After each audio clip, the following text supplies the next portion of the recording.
Good morning, everybody, and welcome to this Beat Scad research update. So the agenda for today, then, I'm just going to start with a few updates about Beat Scad activities, and then we have a preview to a film called This is Scad, which has been made by Aimy Stevens. And then we've got a pre-recorded interview with Dr. Chrysochou. So this is regarding the Fibromuscular Dysplasia Registry. And then we have another pre-recorded interview with Dr. Alice Wood. So this is in relation to her PhD research. And then we've got Dr. David Adlam here live. So he will present some research updates before taking the live Q&A. And then just a few items to close the day. So just briefly then, Beat Scad, we have a threefold mission. We work to raise awareness of Scad, we provide support to people affected by Scad, and we fundraise and drive the research. So currently, Beat Scad is run by a team of 5 trustees. So this is us at our 2018 conference. And collectively, we're responsible for ensuring that the charity is carrying out its purpose and complies with the law. So as you can see from the slide, we're all Scad patients ourselves, and we're all volunteers. Beat Scad has no paid employees. Now, volunteers, they're a key asset to any charity, and Beat Scad receives some fantastic support from various volunteers. So the items on the slide are taken from our website, so you can read up on those. You don't need to read through all the detail. I just wanted to highlight some of the projects that volunteers have helped us with throughout the year. So sometimes people help us just with one-off projects. So for example, we had a lady called Rosie who helped us to automate the process for updating our contacts database. And then we have ongoing projects. So we've now got a wonderful team of buddies who are available to provide one-to-one peer support to fellow patients. And I'll have more on that later. So often the Beat Scad trustees will put a call out for help into the Facebook group, and we're always overwhelmed with responses. People are always willing to help. So whether it's sharing patient stories with healthcare professionals or completion of a questionnaire that provided data to help a student with her qualification. And really, it's this community spirit that makes Beat Scad what it is. So the charity exists because of all of you, because of the amazing efforts that are undertaken to pursue the Beat Scad mission. So this is just a recap of the research donations that have been awarded to date as a result of all your incredible fundraising. So over £191,000 has been awarded to the University of Leicester and the research work led by Dr. David Adlam. So as you can see, most of the funds have been used to support the PhD work of Dr. Alice Wood. Now, unfortunately, Dr. Wood was unable to attend today, but as I said, we do have the recorded interview with her. And just in terms of output from the research, we have already seen how work performed as a result of these donations has contributed to important findings. So the genetic study, for example, which identified the FACTAR gene locus. And we continue to see your funds in action. We've had more publications from the global research efforts this year, and these are papers that are using your data that you have shared with the UK researchers. So Dr. Adlam will be speaking more about the research update shortly. So on to a summary of fundraising, and this is just an extract from one of our newsletters earlier in the year where we were thanking our fundraisers. And just acknowledging that despite the continuation of the COVID pandemic, that your fantastic fundraising efforts have continued throughout Beat Scad's 6th year of operation. And we are extremely grateful to all of you for your support. We've seen funds raised via online shopping in recognition of milestones such as retirement and birthdays, and also in memory of loved ones who have passed away. So I'd just like to take a moment to acknowledge those who have been bereaved by Scad for having the strength and the determination to raise awareness and funds under tragic circumstances. So we've seen family, friends and colleagues of Katie Ratcliffe, they've continued to fundraise for Beat Scad in her memory. So they'd already raised over £10,000 last year, and they've continued to raise money again this year. So Katie sadly died in 2019 following a Scad aged just 33. And Wheelock School, where Katie was a teacher, raised funds to build a memorial garden in Katie's name. And they split the funds that they raised with Beat Scad. We've also seen Katie's friend Annika, who ran a half marathon in memory of Katie, and more running events. So Danny Johnson, whose mum Carol passed away due to Scad in 2016, completed the London Marathon last year. Now in July of this year, Beat Scad received tragic news that Rachel Armitage had passed away. Now Rachel had a Scad back in 2013, and she'd previously shared her story with Beat Scad to help to raise awareness. And her family have helped us with awareness activities over the years. So Rachel's family kindly requested donations to Beat Scad following her death. And I must say, Beat Scad are humbled and grateful for all of the efforts, and all of these families remain in our thoughts. So we see funds being raised in many ways. We love celebrating with patients who achieve personal challenges. So we've seen Paul do a half marathon this year, and Margaret with a cycling challenge around Loch Ness to celebrate her first Scadiversary. We've had Phil do a bungee jump. So Phil's done quite a few fundraisers for us over the years, different activities. And we've also seen Rachel, who created and sold limited edition bath bombs using the charity logo. And we've got a fundraiser ongoing right now. So Scad patient Colette and her colleagues from the Sandwell Educational Psychology team. So they're taking on a whole host of different challenges throughout September. So good luck to them for the remaining days. And just a huge well done and thank you to everyone who has helped to raise funds this year. So briefly, a financial summary and a chart, or it's perhaps a bit of an ECG, showing Beat Scad's gross income and expenditure over our 6 years of operation. So the year 6 figures are not final yet. These are sort of approximate from mid-September. Our financial year ends on the 30th September. So then, we'll get everything together and get the submission through to the Charity Commission. And we would be reporting out in our annual report. Now, as you can see, the income is down. We've reported a decrease last year following the impact of the COVID pandemic, and that situation is continuing. Lots of people are still affected financially, and also the opportunities for us to hold fundraising events. It's just getting back up and running, things like the running events and everything like that. So, we did expect further impact again this year. But I think you'll all agree it's still a really impressive total. It will be very useful for the research, and we look forward to determining, where we will go with the next research donation. So the expenses that have been paid out in year 6, so that includes just over £67,000 that was from the research donation from last year. So some payments were staggered for when the research needed them. And just a note to mention about regular donations. So this is a goal for Beat Scad.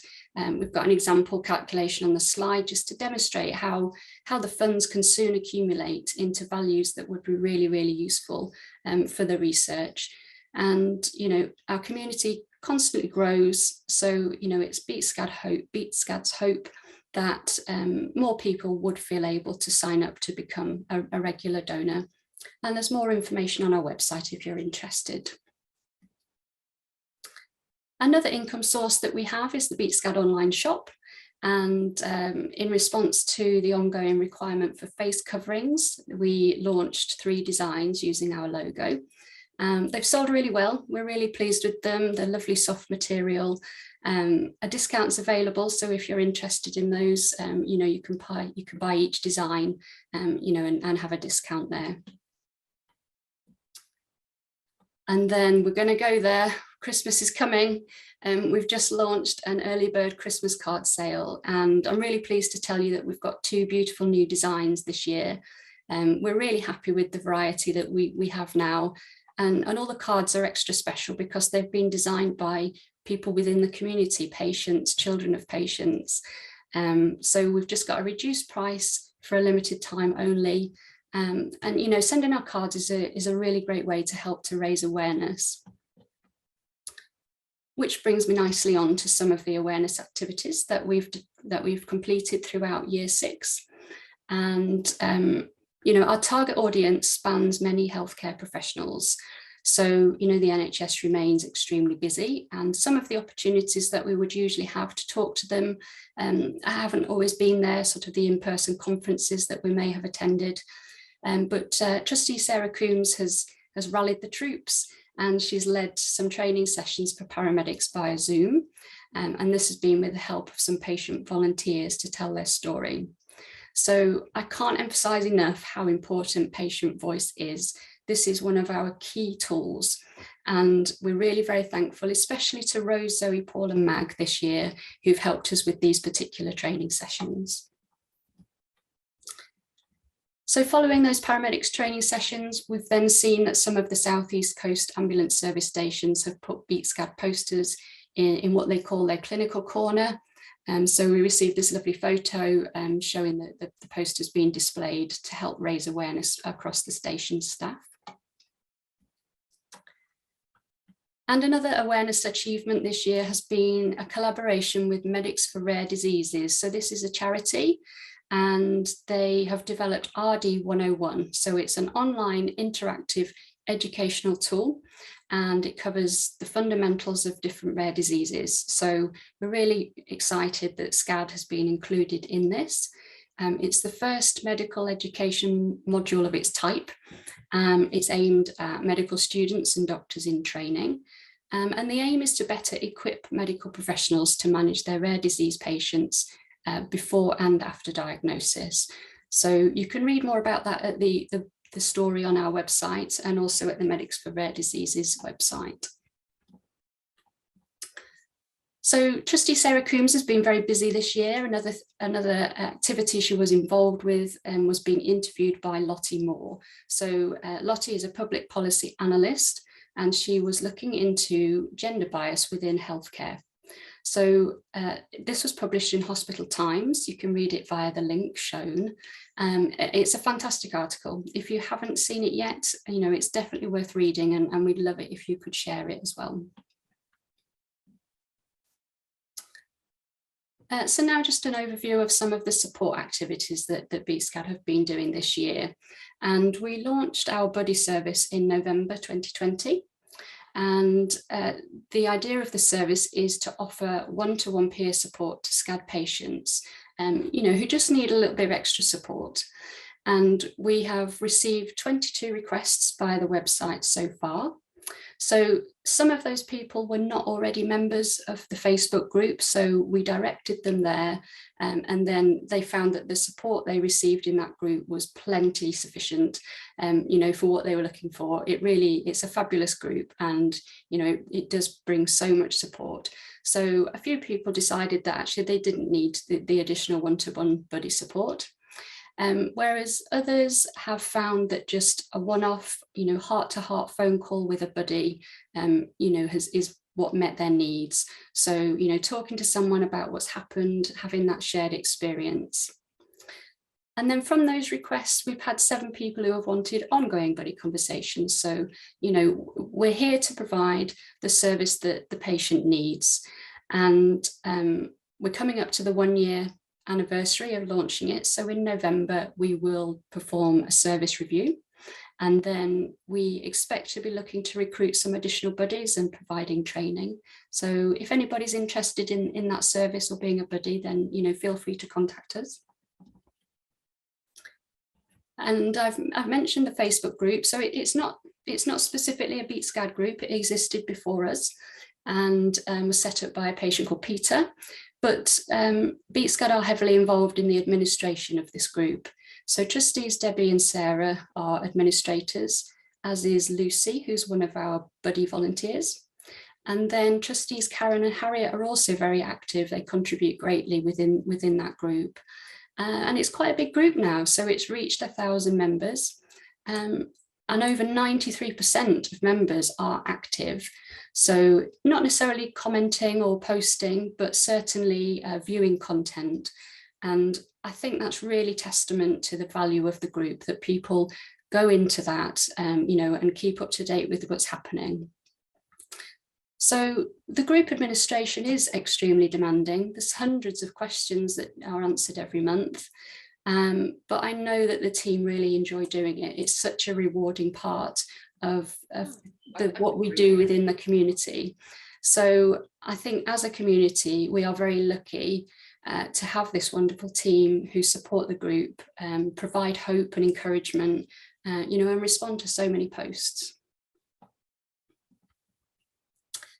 And then another support activity that I just want to mention is the Wellbeing online event that we held in February. So this involved Dr. Colette Sohn, who is an educational psychologist at a local authority. She's also a lecturer at University of Birmingham, and Colette has had 2 scads herself and has a diagnosis of FMD, and she led the first part of the session. So she provided a brilliant presentation that discussed the psychological impact of Scad. We looked at anxiety, depression, post-traumatic stress, and she provided this wonderful acronym with top tips for looking after ourselves. So using Beat Scad, and these are all reminders that apply to everybody, not necessarily just Scad patients. If you didn't attend the event, or would like to watch it again, it is available on our YouTube channel, and there's other wellbeing resources as well that you can access on our website through the link shown. So I'd just like to end the welcome presentation with thanks, as always, to the research team. So on behalf of the Scad community, we're incredibly grateful to Dr. Adlam and his colleagues, who just work so hard, provide so much support to us, and ultimately give us hope. And we're really fortunate to be able to collaborate with you, and we look forward to determining the best way to move forward with the research.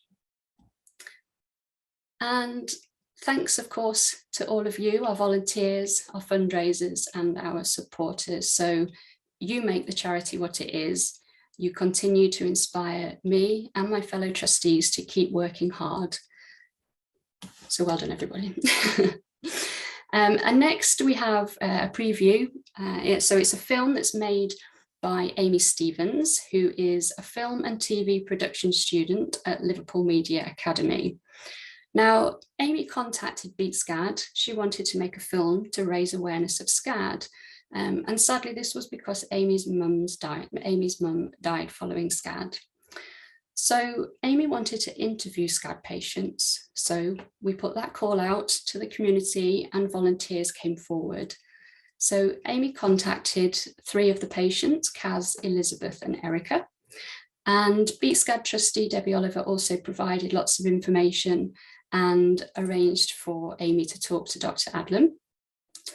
Amy's film was launched on the 21st of September, which is the 2nd anniversary of her mum's death. So Aimy has kindly recorded a clip to explain why she made the film. So I'll just hand over to Debbie to play the video for you. I made the film in memory of my mum, Anita. I released it on the 21st of September this year, and it had been her 2-year anniversary since her death. I lost my mum suddenly to Scad. She had just turned 49 years old and was a perfectly fit and healthy person. She was always so full of life, always happy and always smiling. I just couldn't understand what happened, as she had no risk factors for heart disease. So I wanted to go on a journey and use my skills as a filmmaker to find answers. My mum had her first Scad 6 months before she passed away. I know that she suffered with her mental health afterwards, as she was worried about it happening again. But when she did fall sick again, nobody listened to her, and I wish I had listened to her more too. But my mum just looked so healthy, I just couldn't imagine anything being wrong with her. The hospital completely ignored her previous diagnosis of Scad, but also couldn't work out what was wrong with her. They did all sorts of tests, but literally couldn't find a cause to why she was so poorly. She spent 3 weeks in hospital and just gradually got worse. She had picked up a few illnesses on the ward she was on, and with me being 37 weeks pregnant with my daughter, she would not allow me to visit her, and she said that my health was more important. 3 weeks had passed and we talked about her being able to come home at Halloween time and that we'd have a party and all this. And then my daughter, Libby Anita, was born. And my mum was so happy that we were both safe and well. But unfortunately, my mum was never able to meet her. When I got home from the hospital with Libby, we went to take a nap. And I got a phone call off my sister saying that she doesn't think my mum has long left. I was in complete shock. I got to the hospital and my mum went into cardiac arrest. They did try to take her to surgery, but they just said there's nothing they can do. And even then, they still didn't know what was wrong with her. It took a month or so to get her coroner's report and to see that her cause of death was coronary artery dissection. Knowing that she had a Scad 6 months prior, why didn't the doctors check this? I just didn't understand, but it seems to be the lack of awareness. Making this film is a very personal journey, and I'm really hoping it will have an impact and more people know about Scad. I hope you all enjoy it, and I thank you to all that was involved. I spoke to 3 amazing women who were willing to share their stories about Scad. Honestly, you guys were amazing, and I really thank you for being a part of the film. I also got the opportunity to speak with Dr. Adlam, who gave me lots of information into the causes, treatment, and where the research is currently at. I just want to give a huge thank you to Debbie Oliver for helping me to make this film a reality and providing me with all the researchers I needed to make this film. I hope you enjoy it. So we will provide the link to Amy's film after today's event. It's just under half an hour, so we won't show that today, to watch it in your own time. It is a really powerful project. And so I'd just like to thank everybody who was involved in that. And it will help us to raise awareness. So, this is a difficult story to tell. And I'm very conscious that the Beat Scad updates to date have already mentioned a number of fatal Scad cases. So I'd just like to hand over to Dr. Adlam to share a few words. Thanks, Bex. So, obviously this is a very emotive story, and I guess motivates us in the clinical community and the research community to keep moving forward and focusing on understanding this condition and doing the things that we do to work it out. I think it is important to say, and we talked a little bit about the Facebook page as well a little bit earlier on. It is important to say that obviously these tragic cases achieve prominence in terms of because they are emotive, but they don't necessarily represent the overall risk of Scad. What we know from the registry is that, and this is not just the UK registry but internationally, is that actually the outcomes for the overwhelming majority of Scad patients are excellent, and that the prognosis is good, and that again the overwhelming majority of patients with Scad will return to normal life. And obviously we're looking at lots of faces that are on at various points on the journey to achieving that.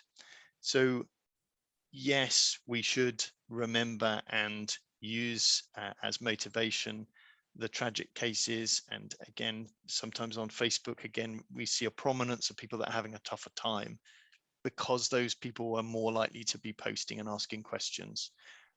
It doesn't necessarily mean that that's everyone's experience. And I just want to say that again for people that are coming more recently to this, that obviously those patients that recover quickly and are sitting on a beach somewhere sipping pina coladas, they're not necessarily posting on Facebook, if that makes sense.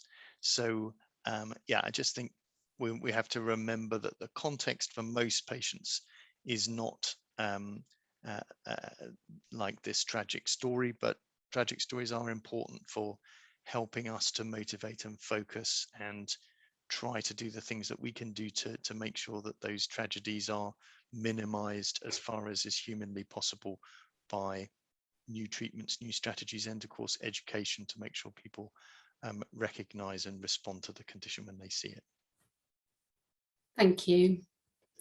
And I think actually just to add about the Facebook group, I mean, it is actually, it is a very positive environment as well. You are right, there are people who are more in need that will post, but it's also a very inspiring environment. And I think that's why so many people do remain active in it, because people do share their successes as well as their hard times. And I think that's what then makes it more normal for us all, because we see the good and we see the bad, and and we can rejoice together, and we can also feel that pain and struggle again together. So I think that's really just what makes that group so fantastic.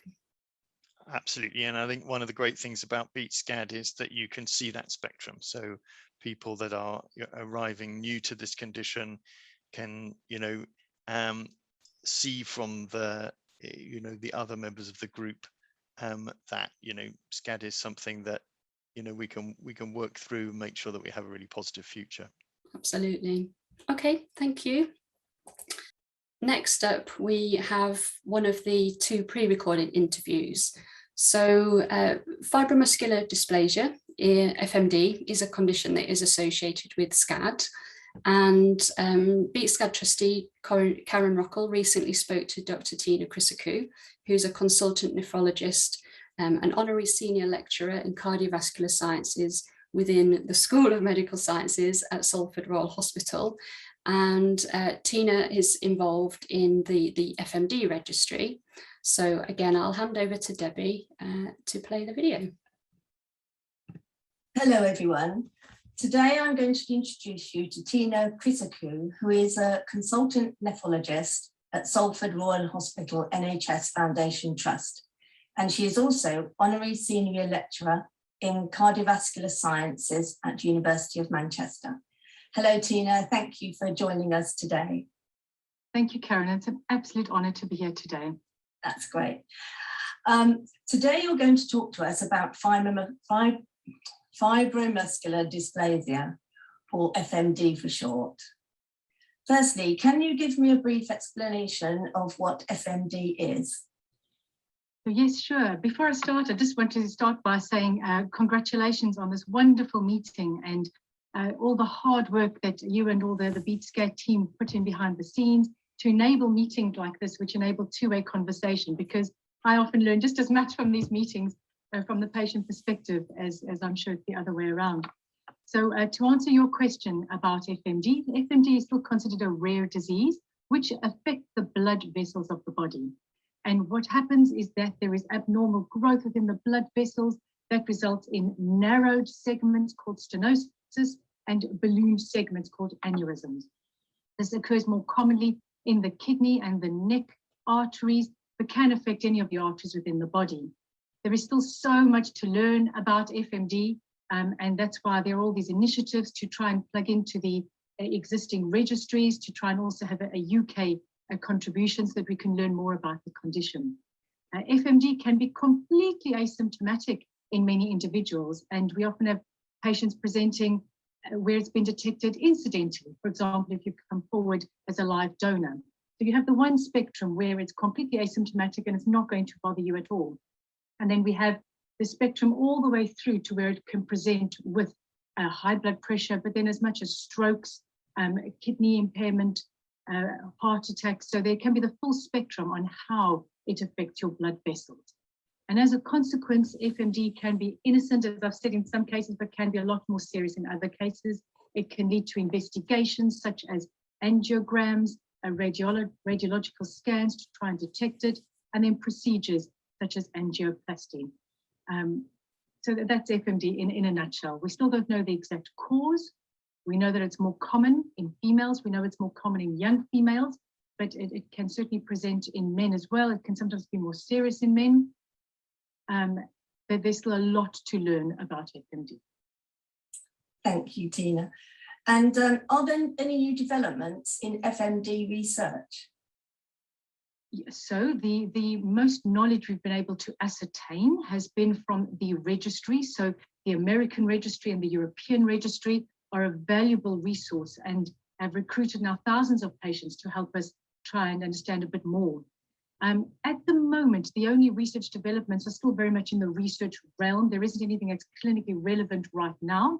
In terms of the best resource to find out what is of expert opinion and of high value in clinical use, the best resource is the International Consensus document, which was published in 2019 with Professor Alexander Pursue and Professor Heather Gornick as the first authors. This is widely accessible, so you can ask your health professional to consult this. It's been published in the Journal of Vascular Medicine and Journal of Hypertension, but that is the best resource to look at the latest updates. And in this document, it presents very much what we know about who to screen for FMD, when you should be considering if it involves family members or not, what the best tests are to do. So for example, a CT angiography and MR angiography. So this document is really a valuable resource in terms of understanding what is clinically relevant. As regarding, your question really was more about research. So at the moment, there is a big drive to try and understand and unravel if there is a genetic component to all of this. And the latest research has suggested some susceptibility genes. So I'm sure at some point in the course of today, you will hear from Professor David Adlam about the factor 1 susceptibility gene. This is quite a widely seen gene, and the abnormalities within this gene are also quite widely spread in the general population.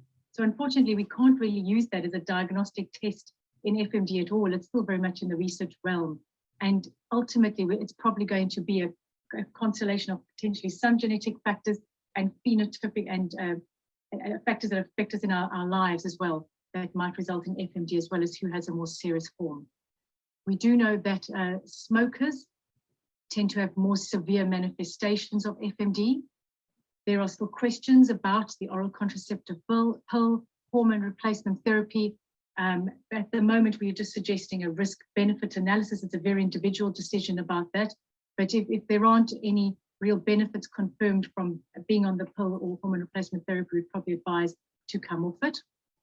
So to answer your question again, we're trying to unravel a bit more about who might get a more serious type of FMD and any genetic susceptibility, if there is, from that. In the States, they're also looking at genomics to try and understand whether there might in future be a blood test that might come available for FMD, which be phenomenally useful. That's still very much in the research realm, and these research developments take years sometimes to not only come to life, but also to be validated as being useful in the general population rather than just to research smaller population. Thank you, that's really interesting, Tina. So what about a UK FMD registry? Can you tell us a bit more about what's happening there? Yes, so for a number of years, I've been phenomenally keen that we also have a UK contribution to all the amazing work taking place on an international scale.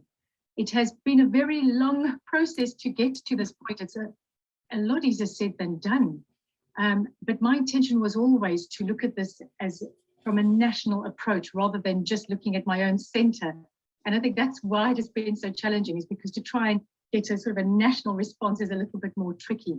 So the latest information there is, we would like to join the FAIRY initiative. So FEIRI, that's the name for the European FMD registry. They are well developed. They have got a phenomenal support structure, statistical support, and it's already so sort of robust and advanced. It makes no sense for us to set up on our own independent mission. So we would like to collaborate with and join the FAIRY initiative. So to do that, we would like to have a UK study that will be exactly the same as the European initiative, and we will upload all our data to their portal.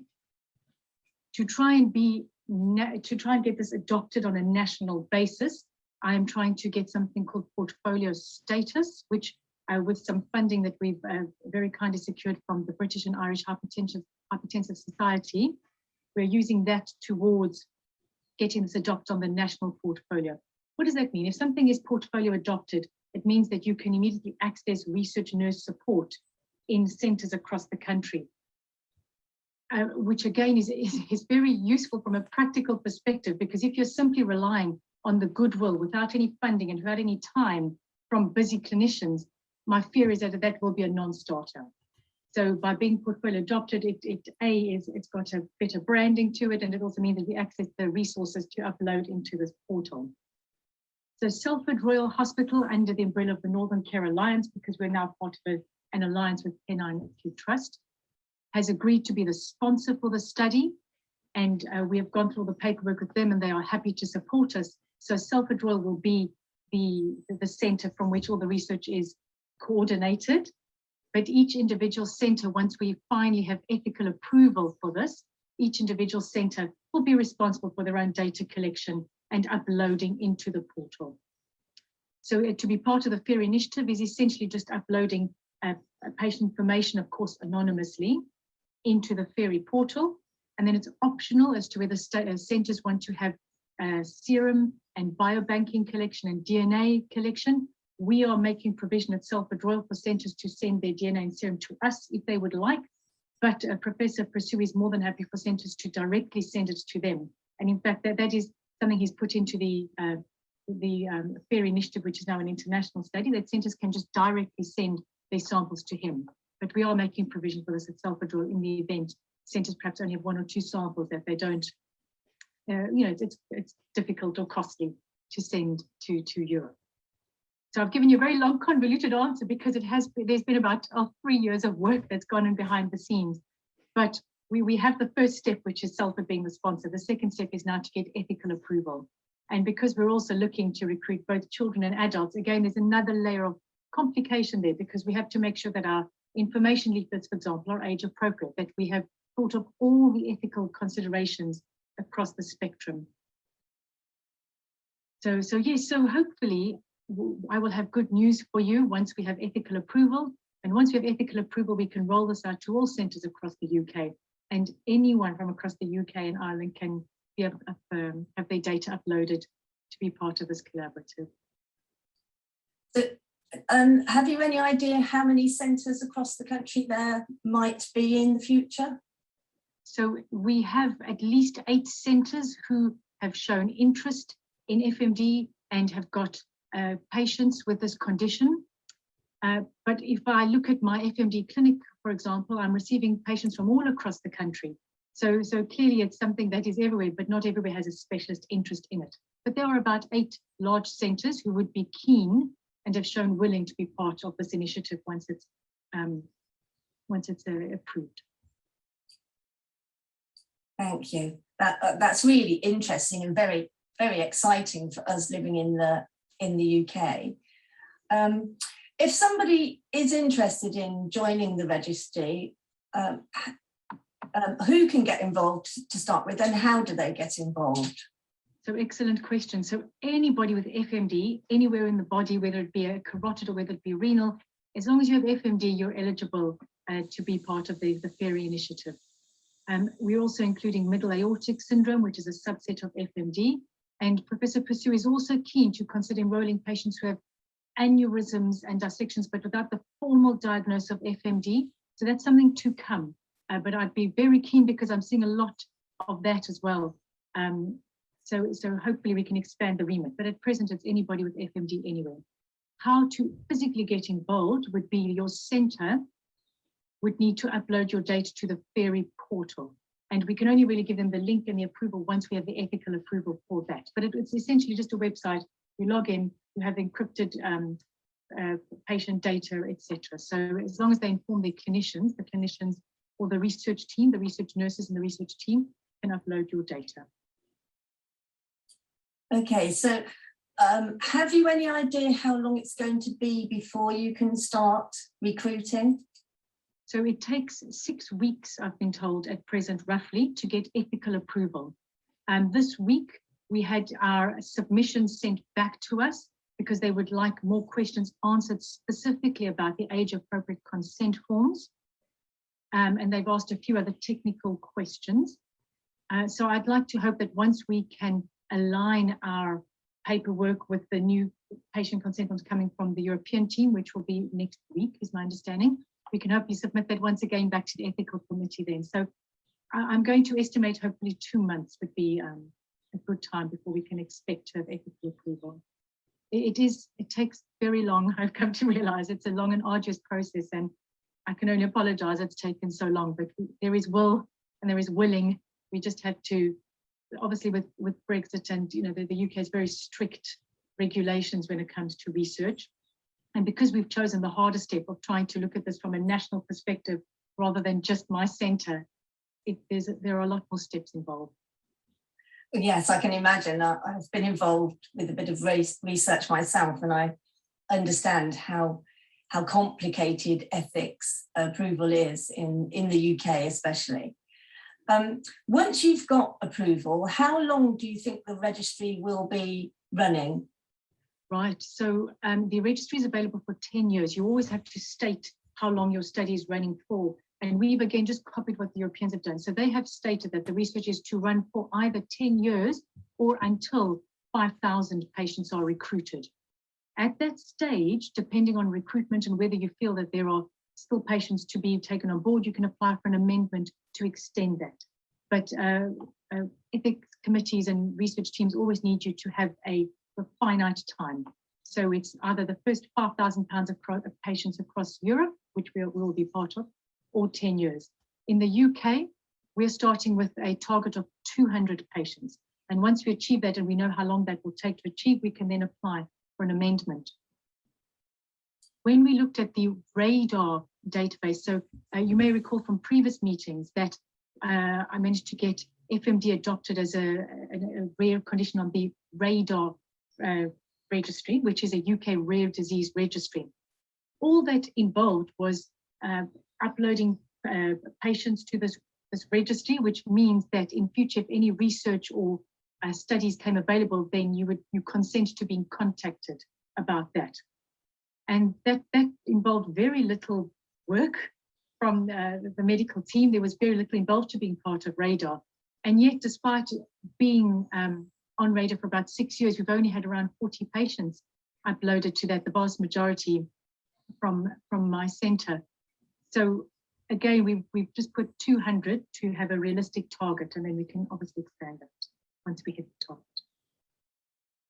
Okay, I've just thought of a question associated with that, Tina, and that is, if somebody listening to this talk who has been diagnosed with FMD, can they go back to their consultant or their GP and ask to be registered with RADAR? Yes, so it tends to be through the hospitals. That will be a lot easier because it's the hospitals that benefit from research nurse support. And because filling in the online portal will take some time, and there also needs to be an annual follow-up questionnaire, etc., it's best that you're in a centre that can support that going forward.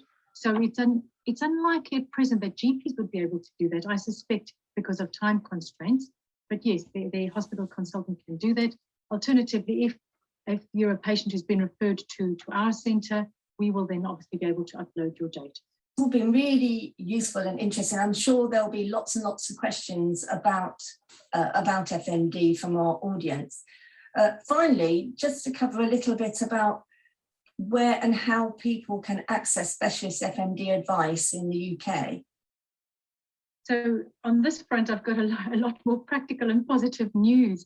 So you will recall our UK and Ireland first patient information day in November 2019. And at that meeting, there was an appetite to have a specialist centre for FMD. So using that impetus, we set up the first FMD clinic at Salford Royal Hospital. And that was set up in around about February 2020. So it's been running for about 18 months. And this clinic is continuing to go from strength to strength. So if you are referred to the FMD clinic, you have the opportunity to speak to myself from a general and a renal FMD perspective, and now a neurologist, Dr. Jane Malloy, who will provide expertise from the neurological FMD perspective. We also have 2 multidisciplinary team meetings per month. The one is a renovascular MDT with an interventional radiologist and a group of experts, where we will discuss and review all your films and then decide on appropriate management. And similarly, we have a neurovascular MDT. So that's one of the benefits of this clinic, that there is very good communication from that perspective. And as a consequence, the clinic has grown so much so that there's currently a 4-month waiting list, and I'm going to look at establishing more capacity.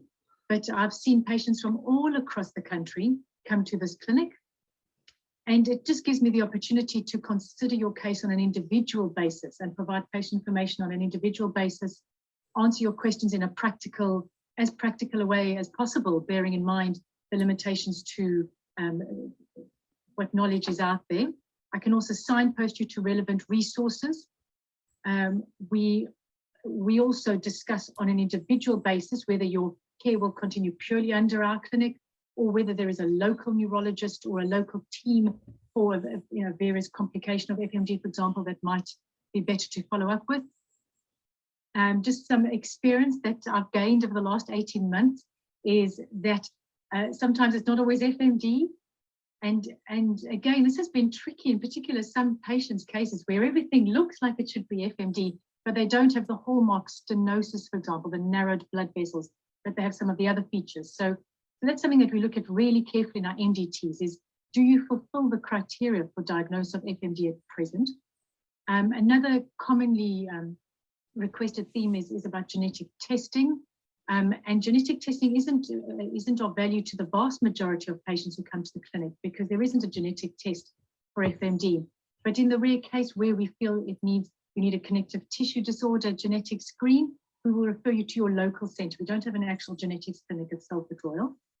And then the third question that I've seen quite commonly over the last year has been related to COVID and the pandemic, because patients have wondered whether they fall into the clinically extremely vulnerable group, for example. But having FMD, it does not affect your immune system as such. So it does not classify you as a clinically extremely vulnerable patient. So that's been valuable for some patients to be aware of. So we're learning all the time. And it's been something I'm very passionate about, and I learn a lot from the patients. And at least you have that comfort that there is a clinic somewhere in the UK that has a lot of passion and knowledge about FMD. And as I said, as long as there is a referral from your local specialist and we can get your films transferred across to us, we're more than happy to see.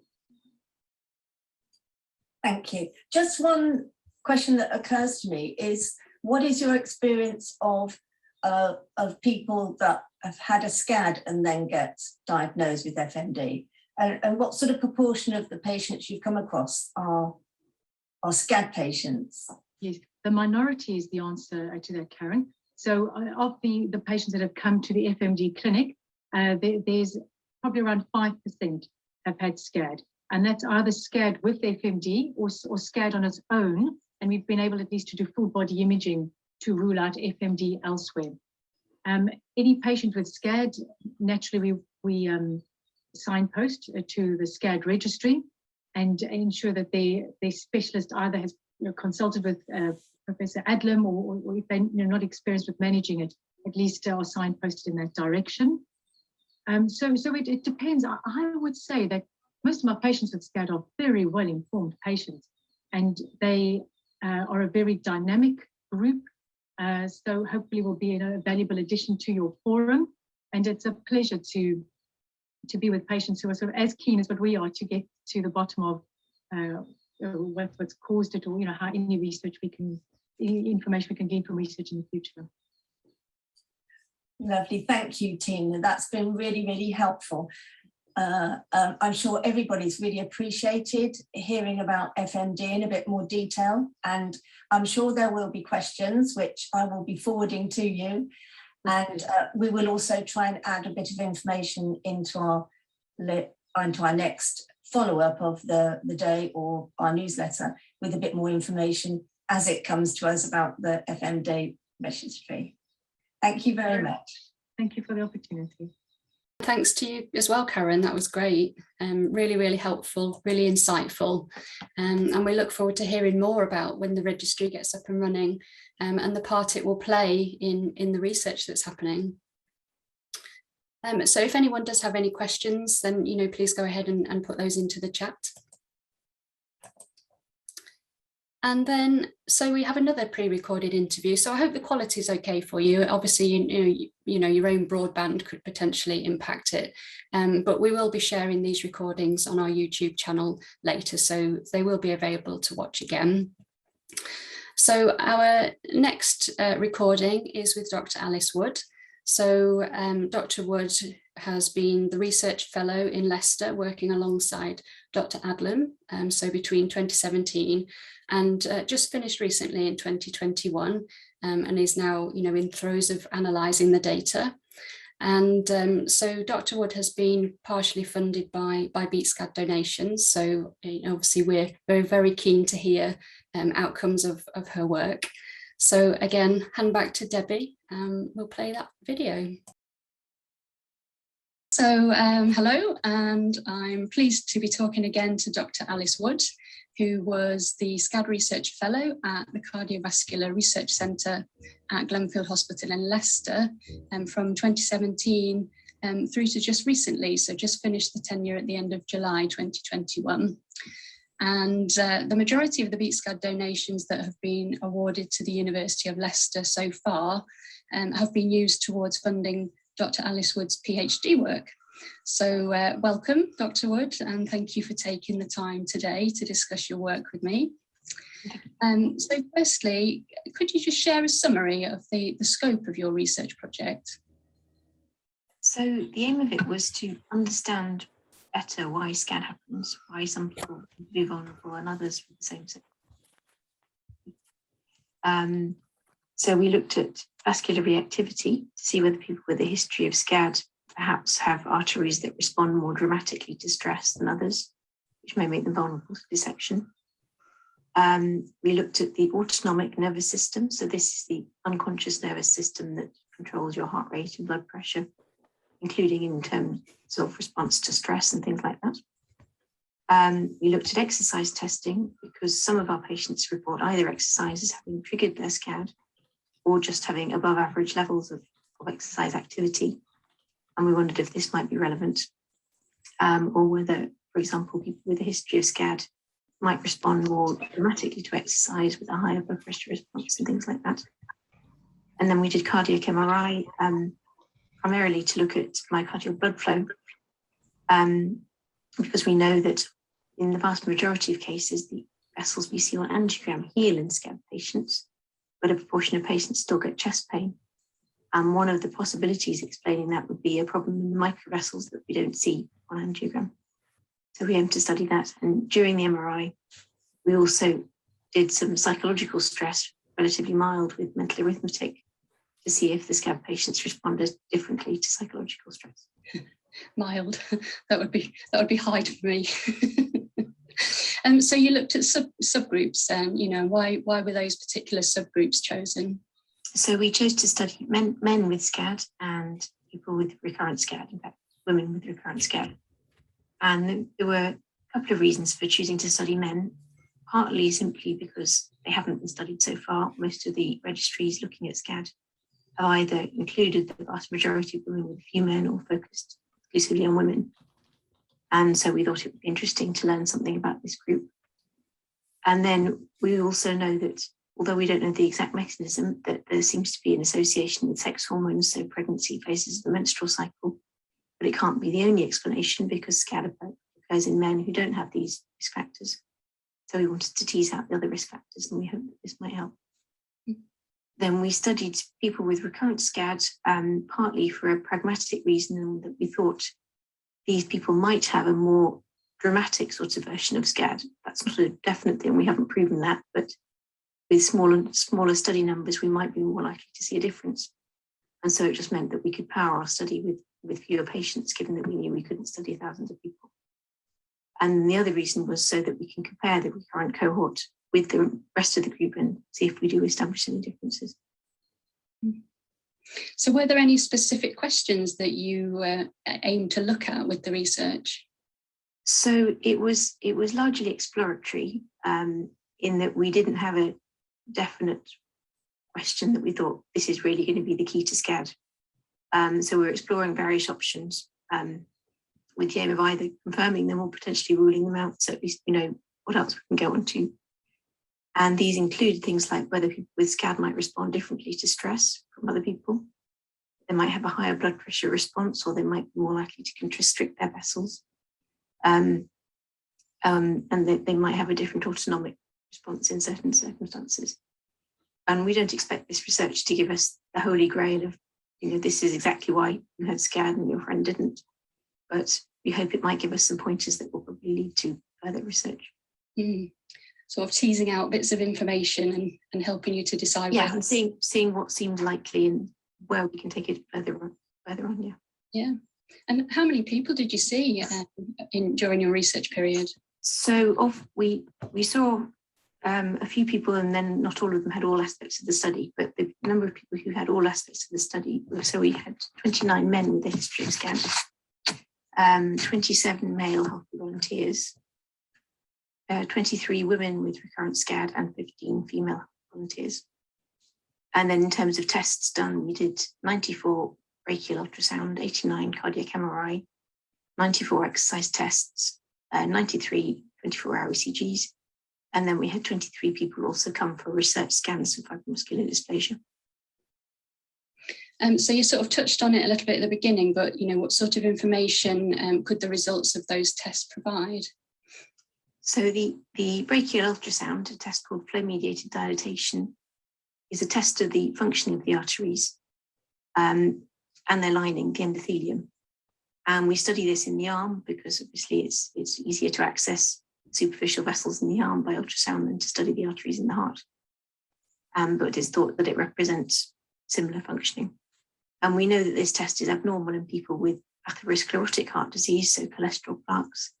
And we were interested to see whether it was also abnormal, perhaps in a different way in Scad, or whether it would be completely identical. Then the cardiac MRI. So, as I briefly mentioned, we know that most people with a history of Scad have normal arteries if we do a follow-up angiogram. But we don't see the smaller vessels, the ones that are actually in the heart muscle itself, whereas MRI allows us to assess these. So we were doing that, looking at response to both the drug stress agent that's quite commonly used to test for coronary disease and also to this mental arithmetic stress. Then we did cardiopulmonary exercise testing, which was people on a bicycle cycling to their maximum workload while we measured blood pressure, heart rate, gas exchange, so how much oxygen they were using and carbon dioxide they were producing. And we were aiming to look at the blood pressure response to a particular workload, heart rate response, heart rate recovery, maximum workload attained, and see if these were different from age and sex matched healthy controls. And then finally, the 24-hour ECG was not perhaps as you might expect to look for clinical abnormalities, ECG abnormalities, but in fact to look at measures of autonomic function, so this unconscious nervous system, because that manifests in the changes in the heart rate with breathing and the changes in the heart with sleep. And so it's a way of assessing the unconscious nervous system. And you mentioned about the healthy controls. So why was it important to have those? So it was probably more important for some aspects of the study than others. But when you're interpreting these tests, it's not always black and white, particularly when it's things like, is there some scar on this MRI scan, or is it just an artifact of the machine or whatever? And so I wanted to analyse those without being biased by the fact, I know this patient's had a scan, so it's probably scar. So the scans were done under anonymisation codes. I didn't know whose scan I was looking at when I analysed them. So they shouldn't be biased by any preconceptions I may have had about the outcome of the study. So you've generated lots of data. Takes you a while to wade through it or review it, make sense of it. What happens once you've completed the analysis? So I'm working on the statistical analysis now. And once I've done some basic analyses, I'll share these with the rest of the team in Leicester. And we'll discuss how best to take them forward, whether to do further analyses, to look at things in a different way with different statistical tests. Then once we've done all that, I hope to finish my thesis and submit that, which will be my first aim. And then once that's done, or potentially at the same time, also write it up in the form of a research paper so that it can be shared more widely with the scientific community and anyone else who wants to read it. This is quite a lengthy process, and what we end up producing will depend a bit on what we find. As if we find some really dramatic differences, it's quite likely that journals will be keen to publish the article. Whereas although if we don't find differences, it's still important, it tends not to excite people quite so much. So we will still publish the data, but maybe in a different format. And once we're at the stage of publishing that, there's always review by co-authors, review by reviewers at the journal. So it always takes a few months. That would be the next aim. Yeah. And of course, you're actually back in clinical practice now, aren't you? So yeah, finding the time to do this work, on top of your day job, if you like, that must be challenging as well. So it will add to the timeline. Yeah, we get days off after weekends on call. Yeah. And I mean, during your tenure, it wasn't just about doing the research project. You helped Dr. Adlam with the Scad clinic that runs each week.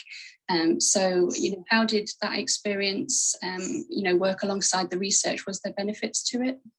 So, excuse me, it was particularly helpful at the beginning, I think, to get an idea of the symptoms people presented with after Scad, triggers they reported, so that we could develop hypotheses to test. So it was useful in getting to know the condition, both in terms of patient symptoms and also getting familiar with angiograms and things like that. Yes, it helps in generating the research hypotheses. Brilliant. Well, thank you very much for talking to me. It's really interesting to hear about the steps that you're going through. I hope everything goes well with your analysis and completion of your thesis. We of course look forward to hearing the results when you reach that point.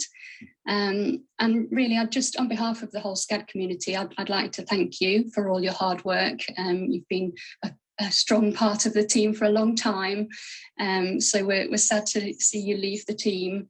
But we're keen to see what comes of the research, and thank you again for all your contributions to the Scad clinic. That's such an important part of the service that patients need, and I know that you've provided such a lot of support to people, answering questions via email, telephone follow-ups and everything, so it really has been appreciated. I couldn't have done the project without the people who kindly volunteered for the study. So. Yeah, lovely. Okay, well, I will let you get back to your busy schedule, and thanks again for talking to me. So I hope that was interesting. I think we've learned a bit more information from Dr. Wood there, and obviously, it really demonstrates how much is involved in the research, and also from Dr. Tina Chrysochou as well. These are long processes to get things up and running, and to gather the data and to get everything analysed. So I think the fact that we've already seen so much output and publications coming out just shows you, how dedicated these various research teams are, and all the hard work that's going on there. And there's more to come. So it's exciting times. So we're back live in the room. So we're going to hand over now to Dr. David Adlam, who's our lead researcher. So if I stop sharing, and then you may speak. That's very kind of you. So I shall share a screen in a moment. So my remit here is to catch you all up with some of the research progress that we've been making, and to try and explain some of the things that we've been learning about Scad through the research. But just before I do that, I'm going to just say a big thank you to Alice Wood, who you've just seen, for her amazing contribution, both in terms of supporting the research and the clinical service that we run for Scad patients. So we're very grateful to her, and also because I will almost certainly try and make sure that I get in somewhere again at the end, but I also want to thank the trustees of Beat Scad, the awesome doyen of our community, who you're seeing running today, who are just amazing people, and we couldn't do any of the research that we do or any of the clinical support that we do without them. So they are amazing. So I'm going to I'm hoping, am I sharing a screen? Can you see a screen with some slides on it? Give me a nod, Beck. Yeah, we can see it. Okay, great. So I'm just going to talk through some of the research stuff, and totally happy to take questions at the end. So the research obviously focuses on all sorts of different aspects of SCAD and trying to understand the condition better, and also trying to sort of help doctors who are coming across the condition to make the right decisions about how best to look after patients. So I'm going to start with questions around diagnosis, and these are a couple of papers that we've published looking at the diagnostic questions. And one of the challenges with SCAD is twofold. First of all, that it is a condition that's easily missed, and there will be people on this call who've had the experience of having SCAD and it taking time for the medical teams, from the kind of paramedic through to the cardiologist, if you like, for the penny to drop. And that's, of course, because the common cause of heart attacks, atherosclerosis, is more common in men and older people and people who have particular risk factors, and SCAD patients often don't fit that profile. Also, at the other side of the spectrum is the fact that most SCAD is diagnosed on the coronary angiogram. And the coronary angiogram has typical appearances in SCAD, which make most cases, once you're familiar with it, relatively easy to recognize. But it won't surprise you to learn that there are also cases where the appearances are less typical. And also there are sometimes other things which are not SCAD, which can mimic SCAD. And of course, it's really very important that we make the right diagnosis. And one of the things that we do in the SCAD clinic is just to think really carefully about that. And I'd say there are perhaps maybe 1 in 10 of the patients that are referred to the clinical service where ultimately the diagnosis is either not certainly SCAD, or where the diagnosis is likely or definitely something that isn't SCAD. And obviously these things are very important things to understand. And again, some of you will have been through an experience of having a whole bunch of tests, either from the SCAD clinic or on the advice of the SCAD clinic, to try and make the diagnosis a little bit clearer or more certain, so that we can then make the right decisions. And making the right diagnosis is important right from the beginning in the Cath Lab, if we're thinking about, should we go down the stents route or not the stents route, and also subsequently in terms of thinking about the best approach to medical treatments and other treatments after recovery. So the paper at the top here is a collaboration with our friends in the Mayo Clinic in Minnesota. And essentially what we did here was to try to put together a series of coronary angiograms and imaging and pictures to help clinicians to try and get the diagnosis right, to recognize things that can mimic SCAD, and to recognize SCAD when it's not, if you like, fitting the textbook picture, to try to help people. And so that was that paper. So an educational paper, I suppose that would be. The paper at the bottom, Tina mentioned a little bit about this in her talk about FMD. Clearly, again, given some of the things I've just said, it would help us if we could have a blood test or a series of blood markers which would give us greater certainty about the diagnosis of SCAD. And this would help on many fronts. It would help in some of these less angiographically clear cases, so the grey cases or the mimics that I was mentioning a little bit earlier. It would help us to be more certain. It would also potentially help in a small number of cases where, we felt that maybe an invasive angiogram wasn't needed if the diagnosis could be made accurately. So a blood test would be helpful there to potentially prevent having to go down that invasive strategy. And this is a paper, and you'll if you like, see this again and again in what we present, in that these are collaborations. Obviously, the UK SCAD study is a collaboration with many hospitals, trusts, doctors across the UK who support us, send us referrals and guide patients to the research arena. And also, again, in terms of getting more numbers and more traction on Scad, it's enormously beneficial to be able to work with international partners, and we work with many of those, the Mayo Clinic and the paper above. This paper at the bottom here is a collaboration predominantly with partners in Spain. And what they did was they looked at the blood taken from patients at the time they're presenting with Scad. So these were the, if you like, the patients on the day when we were able to take blood samples from patients predominantly in Leicester and also in Spanish sites.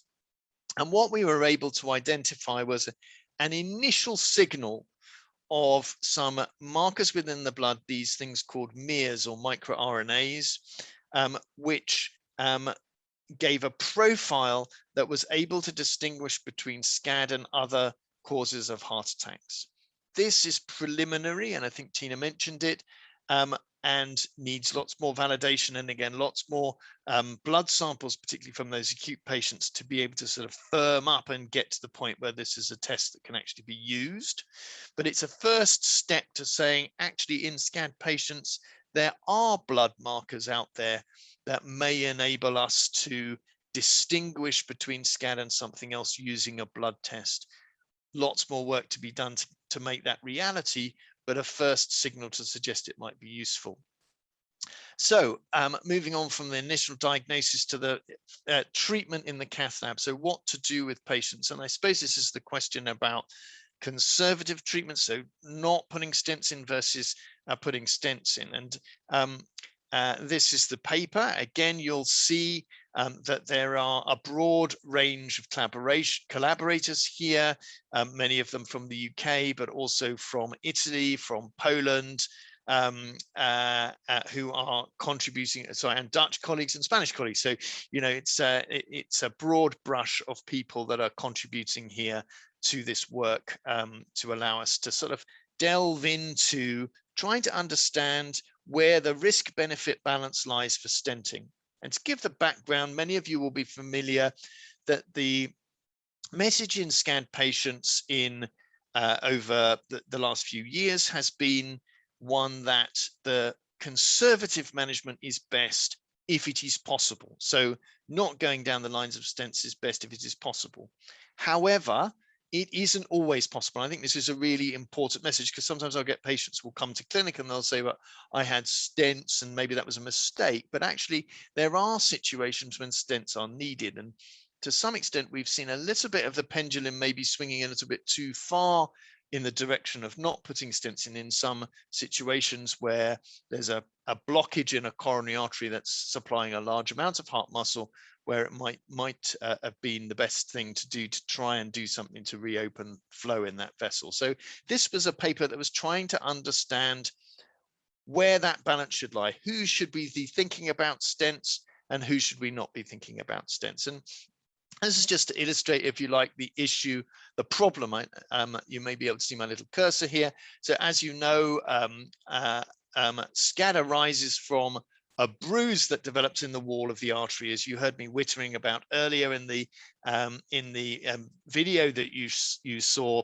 Coronary arteries are a tube taking blood to the heart muscle, but of course the tube isn't paper thin because it's under your blood pressure. If it was under your blood pressure, it was paper thin, it would just burst. So we've developed our arteries with a wall of muscle around them, and so they have a thickness a bit like a tire around them, and the bruise, as you can see here, actually develops in the wall, and then as pressure rises within the bruise, it squashes the artery from the outside, and that's what causes the obstruction to flow. The problem is that when you expand stents to, if you like, try to reopen the vessel, and if you like, to squeeze the bruise out of the way, what happens is the bruise or the blood in the wall, it can track, and it can actually just create a narrowing upstream or downstream of where your stent is. And this is very different to what happens in the common form of heart attacks, atherosclerosis, where you get that altered fat and lipid in the vessel wall. When you expand a stent in that case, it's unusual for it to, track in this way. And this is just an angiogram to illustrate the problem. And this is a patient with Scad, and a stent is put in here. And you can see, hopefully, that flow is lost in this blood vessel going across the skyline, and it's tracking back into the blood vessel here, and this is a problem. So this is why we think carefully about whether or not to stent. And the reason we prefer not putting stents in if it is appropriate is because we know that if patients with Scad are able to be managed without stents, then this bruise, so you can see here is red is the lumen of the blood vessel where the blood should be flowing. And the black here is the bruise. And you can see how that bruise squashes the artery down so that it becomes very narrowed. So it goes, as it gets into the area where the bruise is, where the Scad is, you can see how much narrower the artery becomes. And then over time, you can see that these black areas where the bruise is lying, as they reabsorb, as any bruise does in your body, the bruise in the wall of the coronary artery reabsorbs, the body takes it away over time. You can see that the blood vessel starts to re-expand, and we know that over time, sorry about that, over time you will, if you like, the anatomy of the coronary arteries returns to normal over a period of time. That healing period generally happens quite quickly and is completed in most patients by around 6 months after the Scad event, but most of it happens in the first few weeks.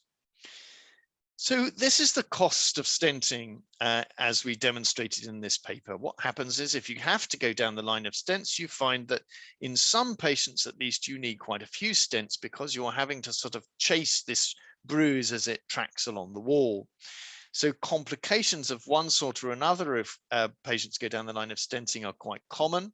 And that's usually due to either the bruise extending here, or sometimes you can also get damage related to the actual procedure due to the catheters or the instrumentation of the artery. We call that iatrogenic dissection. So these are some of the issues. But the important message of this paper is that there's also benefit to stenting in some patients. And this is looking at flow in the artery. And what it's showing is, this is just a score. So if you've got, this is looking at the change in flow. So if you're 0, stenting hasn't made any difference to your flow. If you're going down this way, flow in the artery is getting worse after stenting.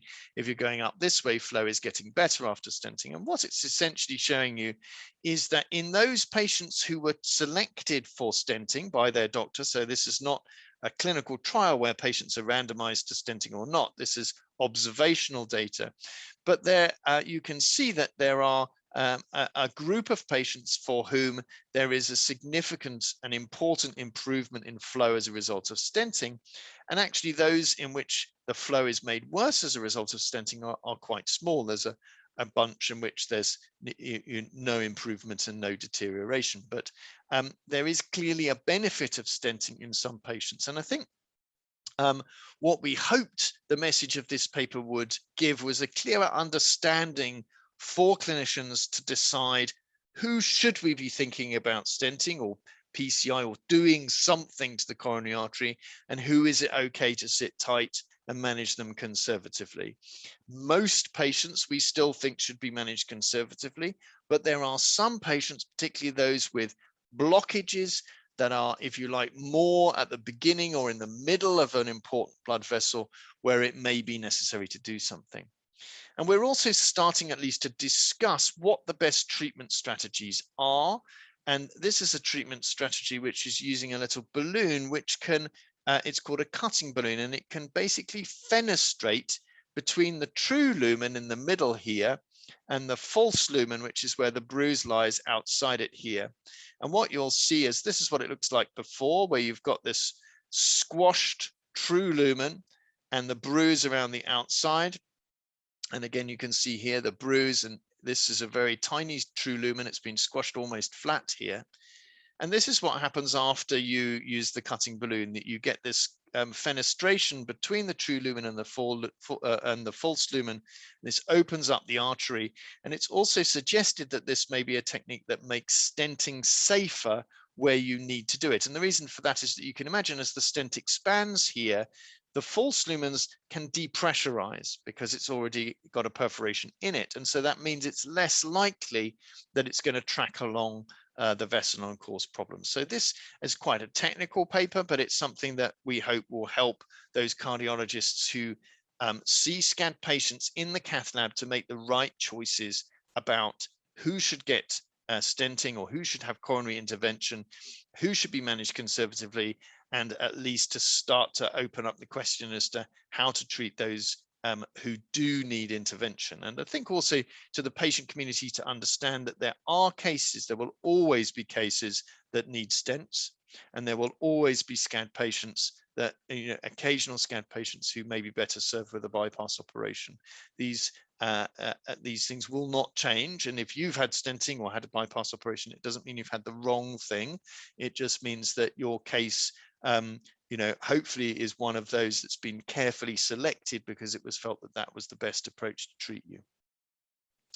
So some other work of relevance as well in terms of these decisions, which is looking at the outcomes. How much injury and scarring is there on the heart after SCAD?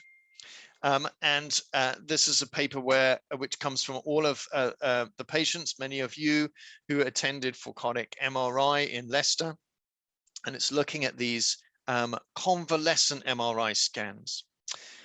And the message is an important one, I think, again, for patients, alludes a little bit to some of the comments I made at the beginning, which is that actually, yes, there is a reduction in the ejection fraction, the pumping function of the heart in patients who have SCAD. But actually, overall, if you look at the median, the middle patients with in the SCAD community, the degree of reduction is very small. Now, obviously, there's a range around that. You will get some patients who do have more severe injuries as a result of their SCAD, but the overall average of that is actually a very small degree of damage. And again, what we found was that almost 40% of patients in the scanner had no measurable injury and the long-term follow-up using the MRI scanner. It doesn't mean there won't be a scar there. It just means it's too small for the scanner to detect. But of course, that also means that you know, it's not going to be causing the heart any problems in terms of its performance. So yes, there will always be some patients that we need to look after who have had larger heart attacks, but the majority of cases, in the majority of SCAD cases, the injuries are small. And of course, this also has relevance because of the recurrence risk, which we're familiar with SCAD, and it's something that we have to sort of get our heads around and think about. And one of the messages from this paper is to say, yes, obviously recurrent SCAD does mean you get a sort of a further injury to the heart. But again, those injuries are small, and that's one of the reasons why the prognosis, the outcome of SCAD in most patients is very good. So the causes of SCAD, you know, lots to learn here, but quite a lot of progress is being made. And I should say, probably should have said at the very beginning that the papers that we're talking about and presenting here, all of them are supported with the funding from BeatSCAD. And I'm only going to show you that these are just papers from this year and last year, just because I think you'll all have dozed off if I go back to the very beginning. So this is just sort of selected highlights from the last 2 years. So genetics, these are just some of the genetics papers that we've published in the last 2 years on SCAD. We are learning more about the genetics of this condition, and I'll explain a bit about what we currently understand. There are a very small number of patients for whom there is a rare causal gene. So this is the sort of thing that would run in families, for example. However, those rare causal genes, first of all, they occur in a very small group of patients. So 3 or 4% of the whole SCAD population. So 96 to 97% won't have these genes. And secondly, they are usually associated with other known conditions. So the commonest gene in the gene sequencing study, which is this paper down the bottom here, was the adult polycystic kidney disease gene. And so again, it's something that, you know, there may be somebody on the call who has adult polycystic kidney disease, but you know, these are a rare group of patients. Over here, we have the Louis-Dietz syndrome, and there are others, the vascular Ehlers-Danlos syndrome and the Marfan syndrome, for example. So the majority of patients who have these rare variants will have another known condition, or will have a strong family history, or will have something about their appearance to the doctor or their scan findings, which tells us that this is a patient who may have a rare variant. And it is for this reason that at the moment, and this is obviously an area that we're learning about all the time, but at the moment, we are not recommending, and indeed it's not funded in the UK, to get genetic screening in Scad patients and their families, because the number of rare variants involved is very small, and they associate with known disorders that would have a kind of clear-cut history or family history that we would be able to identify. So that's what we're starting to understand about rare variants. It's not a condition that for the most part runs strongly in families and has single genes that are causal for most patients. But I'll just go back. I haven't put the Factor1 gene thing on here because actually it was outside my 2-year window. But we're also working hard to look at common genetic variants. These are what Tina was described them as risk factors, which is quite a good way of thinking about them. They are genes which we all have. They're common in the population. It's more to do, if you think of it this way, as of the combination of those genes, the hand that you're dealt when you're born, that confers whether you have risk or not.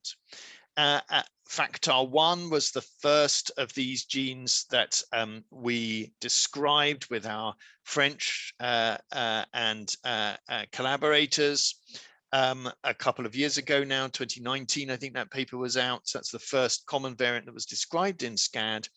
We're working together with international partners in France, Australia, and the US and Canada. So this is really one of the very first efforts that involves, pretty much all of the big international players to produce what's called a genome-wide association study. And this is something that we're actively pursuing at this time, and hope to be able to update you on the findings of next year.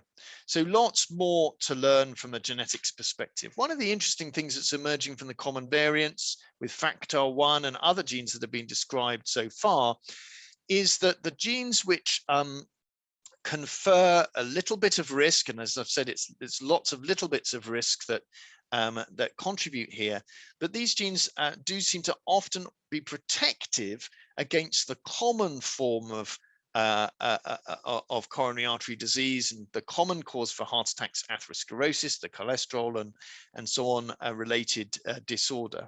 So it seems that the risk, if you have a high risk of Scad, then you have a lower risk of atherosclerotic disease. And that fits with the fact that when we look at the coronary angiograms of Scad patients, finding significant atherosclerotic disease at the same time is uncommon. So all sorts of interesting things that we are learning, lots more to learn, but really rapid progress in the world of Scad genetics. So this was another paper, again, collaborative with colleagues in Holland, London Mary Shepherd Key here, and Australia, looking at the, if you like, the cell level of the appearance of the coronary arteries, but also we also used the skin biopsies that many of you kindly provided to have a look at the connective tissue of patients. And what this paper did was, as well as kind of provide a greater understanding and help to people that are looking for Scad in the context of patients who sadly die suddenly, it was also focused on debunking a number of theories about Scad.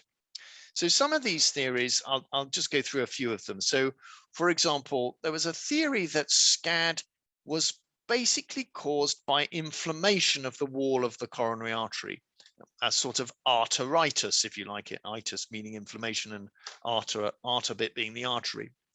And what this paper showed was that, yes, there is inflammation of the wall, but that it increases over time and therefore is much more likely to be a response to injury than the cause.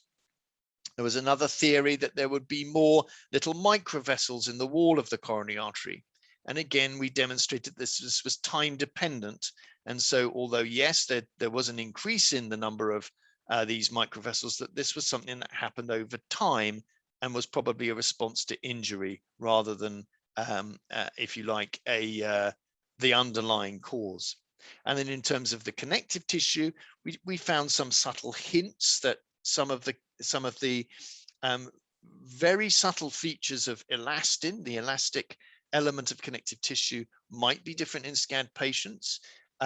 But I think the main message was that the structure of connective tissue, at least in the skin connective tissue that we looked at, wasn't grossly abnormal. And so we need to think about more subtle things. We do think the connective tissue is involved, but we need to think about whether there may be more subtle changes than, if you like, the gross changes that we looked at here in terms of the fibrils, their shape, their size, how they look like, and so on. So this is a paper that really delved down into some of the theories, was able to debunk some, but also able to open the door on some other questions that need to be looked at in a little bit more detail as we move forward. So an important piece of progress there in terms of drilling down and really asking the questions about some of the theories underlying Scad. So this is just a paper about the combination of autoimmune disease and Scad. And one of the challenges in the Scad literature, and I think hopefully you can understand this, is that obviously Scad occurs in the population uncommonly. And every now and again, by chance, it will occur in a patient who happens to have something else. And it's very tempting to then say that that something else and Scad are connected, and that there's a link between them, which makes the person who has disease X vulnerable to Scad.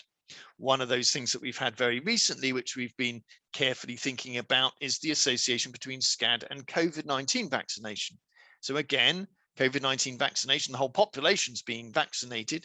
And so there will be some patients whose Scad happens to, by chance, occur close to the time at which you have a COVID-19 vaccination. But that doesn't mean the COVID-19 vaccination caused the Scad. It's just that if you vaccinate a population, rare events will continue to happen. And so they will happen at the same time in some patients. And we've been obviously thinking and monitoring and looking very carefully as to whether there is, more than we would expect of a link between those two things. And we haven't seen it, which is why we continue to advise patients to get their COVID vaccinations and to get both vaccinations and follow the guidance from that perspective. We can, of course, take questions on that later.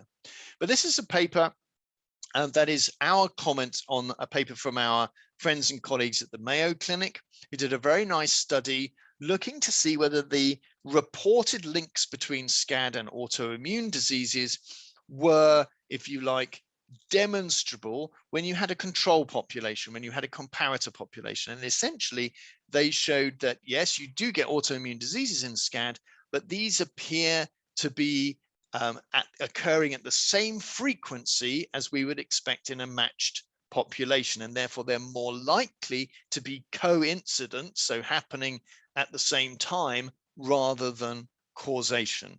And these are really important little incremental steps, because these messages get stuck in the medical literature and we have to sort of debunk them so that we can make sure we're focusing on the right directions in terms of the causes of Scad. So what about after Scad?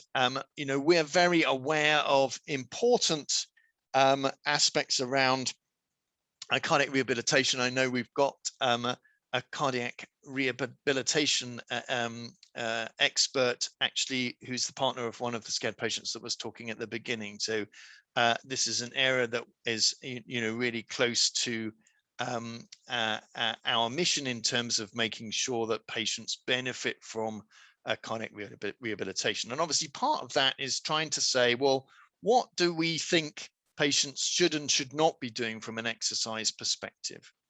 And this is a paper that's been published. I think most of these papers are available. They're open access and available to read, and the Beat Scad trustees and their colleagues are very good also in providing summaries and explanations of them. So this is what the summary, if you like, of the paper. And essentially what we're saying is, most things go after Scad. Exercise is good for the heart. It's good for the head. If you're somebody that did exercise before your Scad, it will be an important part of getting back to normality. There are a relatively small number of things that we're not keen on. Lifting weights that cause you to change a normal pattern of breathing. So if you have to go to lift it up, if that makes sense, then it's probably too heavy for you. Whereas toning weights, things that you can do whilst maintaining a normal pattern of breathing, are perfectly acceptable. In terms of aerobic exercise, we tend to advise patients to just go a little bit, back from the max, not exercising to extremes, not exercising to exhaustion, favoring regular repeated activity rather than, going to the nth degree. And also after your Scad, it's about building up, which is where rehab and support from the rehab teams is so important, because it often doesn't go well if you try and go from 0 to hero. If you go too fast, you end up getting into this fluctuation of having a very active day where you do lots and then feeling exhausted and tired and getting post-Scad chest pain and then not being able to do anything for a week and then having another good day and having another go, and that cycle gets repeated. So it's about trying to temper the good days, build up the bad days, and then make an incremental progress. Contact sports, again, it makes sense to try to minimize those. That's not often a question that gets asked.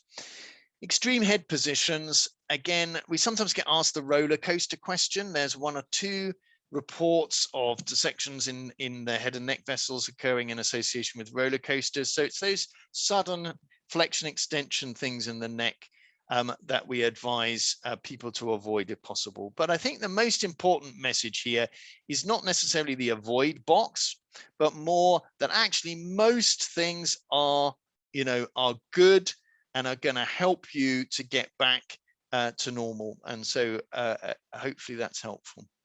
So as well as the sort of, if you like, trying to understand the causes, the genetics and all of those kind of aspects of Scad, we also work hard, as do your amazing trustees, to try and advance education across the spectrum. So this is clinicians, the doctors, the nurses, the cardiac rehabilitation teams, ambulance crews, obstetricians and gynecologists who deal with PSCAD patients and so on. And the Beat Scad group have done incredible work here.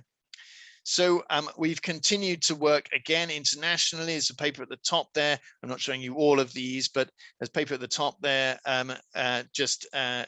sharing advice about Scad management to our Polish international colleagues, and a very important paper again collaborating with our friends at the Mayo Clinic, a state-of-the-art review in this Journal of the American College of Cardiologists, which is it's a very highly read journal, so it has a lot of impact in terms of people looking at it and referencing it. So a really important work. And then with our European partners, we've also written the first textbook chapter dedicated to Scad in this really important European textbook so this is the textbook basically that for cardiologists who do interventions, who are going to see these patients in the Cath Lab. And this is a really long, detailed chapter that contains all of the elements. And again, we're really hopeful and optimistic that this will have a really international, because of course these are textbooks that international parties, not just European parties, will be reading and learning from. And this is an updatable chapter as well, so we can continue to update it in the future.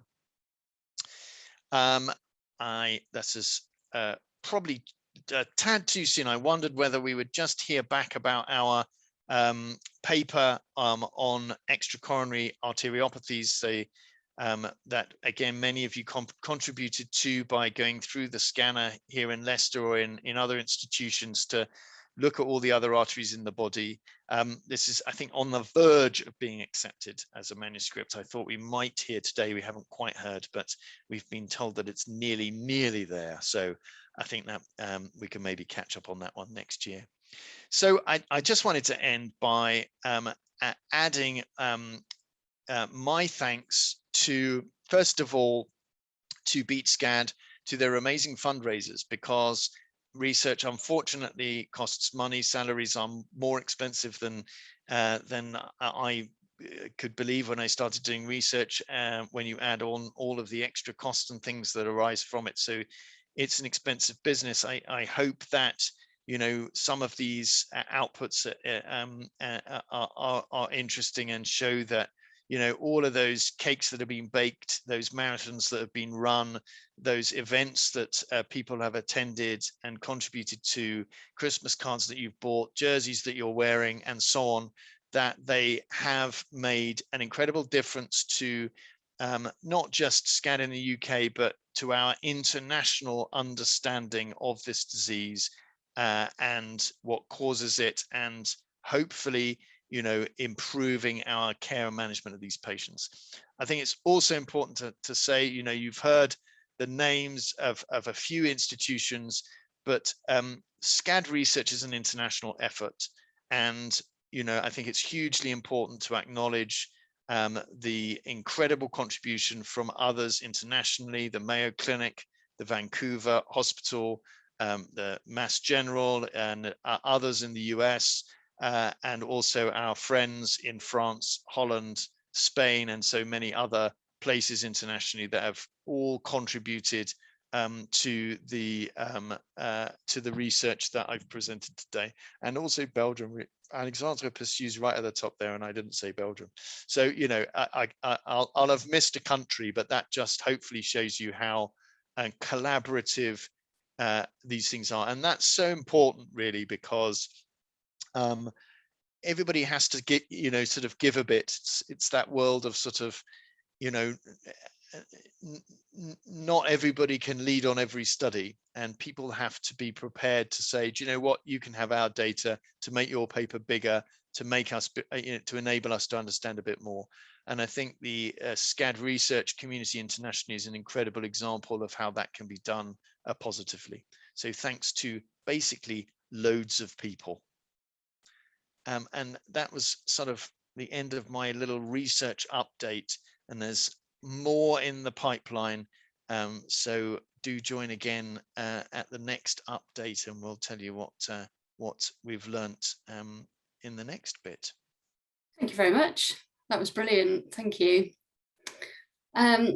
So yeah, round of applause, mute round of applause.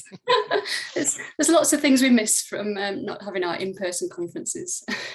It's a bit harder to show appreciation on Zoom, isn't it? So we're coming up to 5 to 12.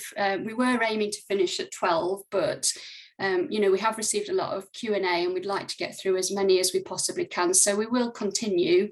Obviously, if anybody does need to drop off, you know, feel free to do so. We are recording, so you will be able to watch it later, but we're just going to continue and get through as many questions as we can. So I think I'm handing over to Karen, am I? Are you curating this for us again? Your specialty, one of many. Well, yes, I've been collecting questions that have come in through Facebook, and also a few from today. And I'm just quickly copying one that's just popped in the chat just now. I'm just going to stuff it into my list quickly, and then we'll get on. So I don't want to lose it. Okay, so are you ready, Dave? I am ready. Okay. Quick first question. How many of the Scads you see also have FMD? So it's a subject of the paper that's not quite out yet. It's probably between 1/3 and 1/2. The answer is it depends on which imaging modality you used and how sensitive it is. It's probably, you know, if you look hard enough, you can sometimes find some little bits of irregularity, but real FMD, where you get the typical dilation narrowing, is maybe, as I say, somewhere between 1/3 and a half of patients. What I think is important to say about FMD is this. Our experience of FMD in Scad is that it is a pretty benign condition. So sometimes you've had Scad, you've had a heart attack, and then someone piles in and says you've got fibromuscular dysplasia as well. You've already got something called spontaneous coronary artery dissection, and now you've got fibromuscular dysplasia. You're really gathering diagnoses of great length that have acronyms, and it feels a bit terrifying.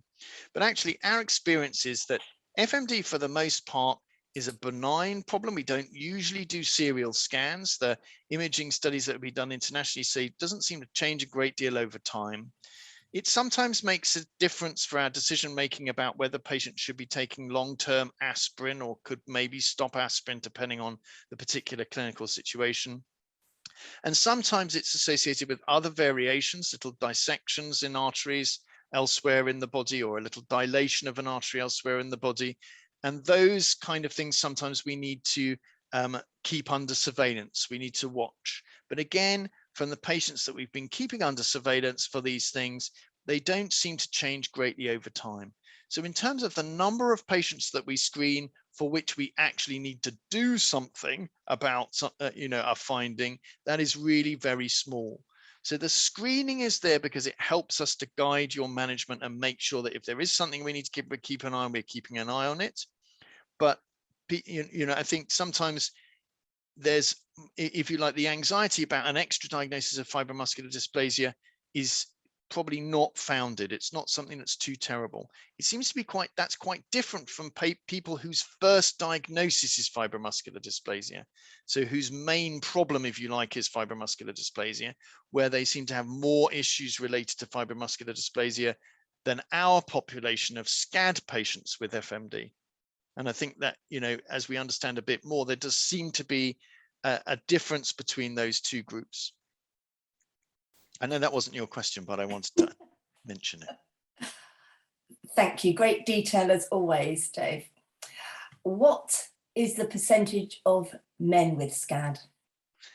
Less than 10%, about 8%, something like that. But they're definitely out there. We're very, as you know, actively interested in them.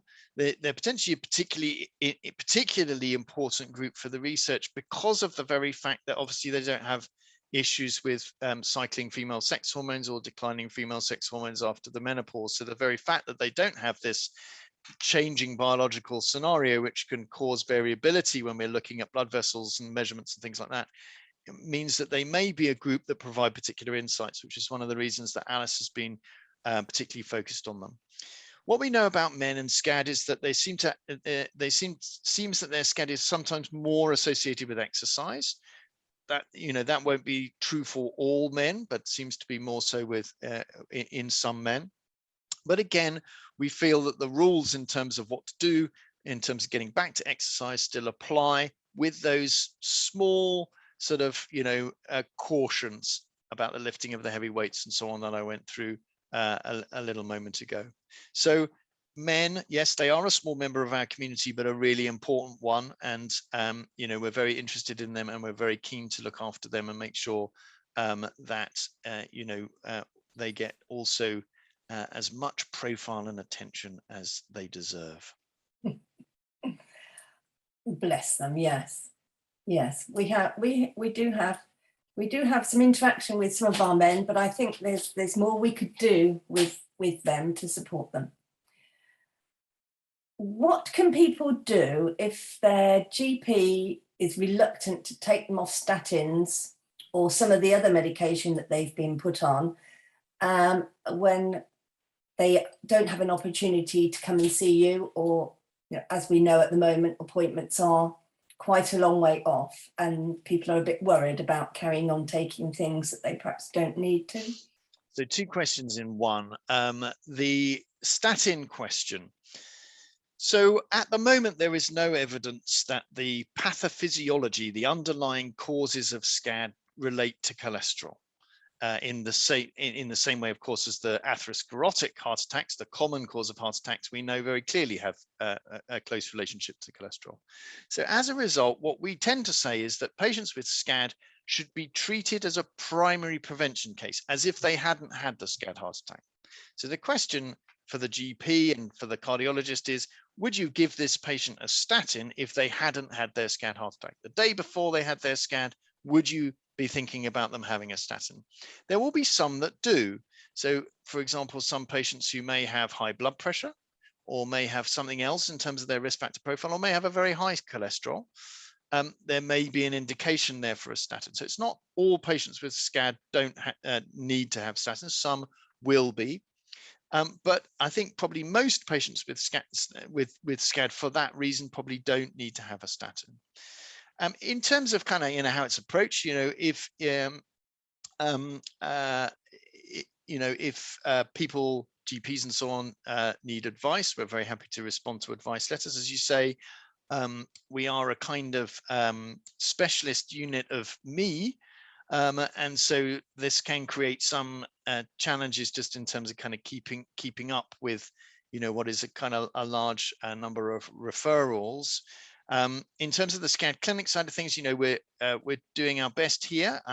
We're going to try and run some extra clinics. Again, we ran 4 in August. We'll try and run some extra clinics. So hopefully those of you that have a very, I know we're kind of booking into sort of middle of 2022 at the moment, we'll do our best to try and reel that back in by doing extra clinics. And also, we're doing our best in terms of advocacy. We've been approaching the politicians, and we're chatting up the chairman of the board and anybody that we can think of that might be able to sort of provide us with a little bit of funding to support the service. So it's a challenge. But we'll continue to try to do our best, and obviously to respond to questions as far as possible. But we just have to put our hands up and say, volume of email, volume of referrals is a challenge, and we're doing our best. Okay, yes, I know you are, Dave. It's a tough one.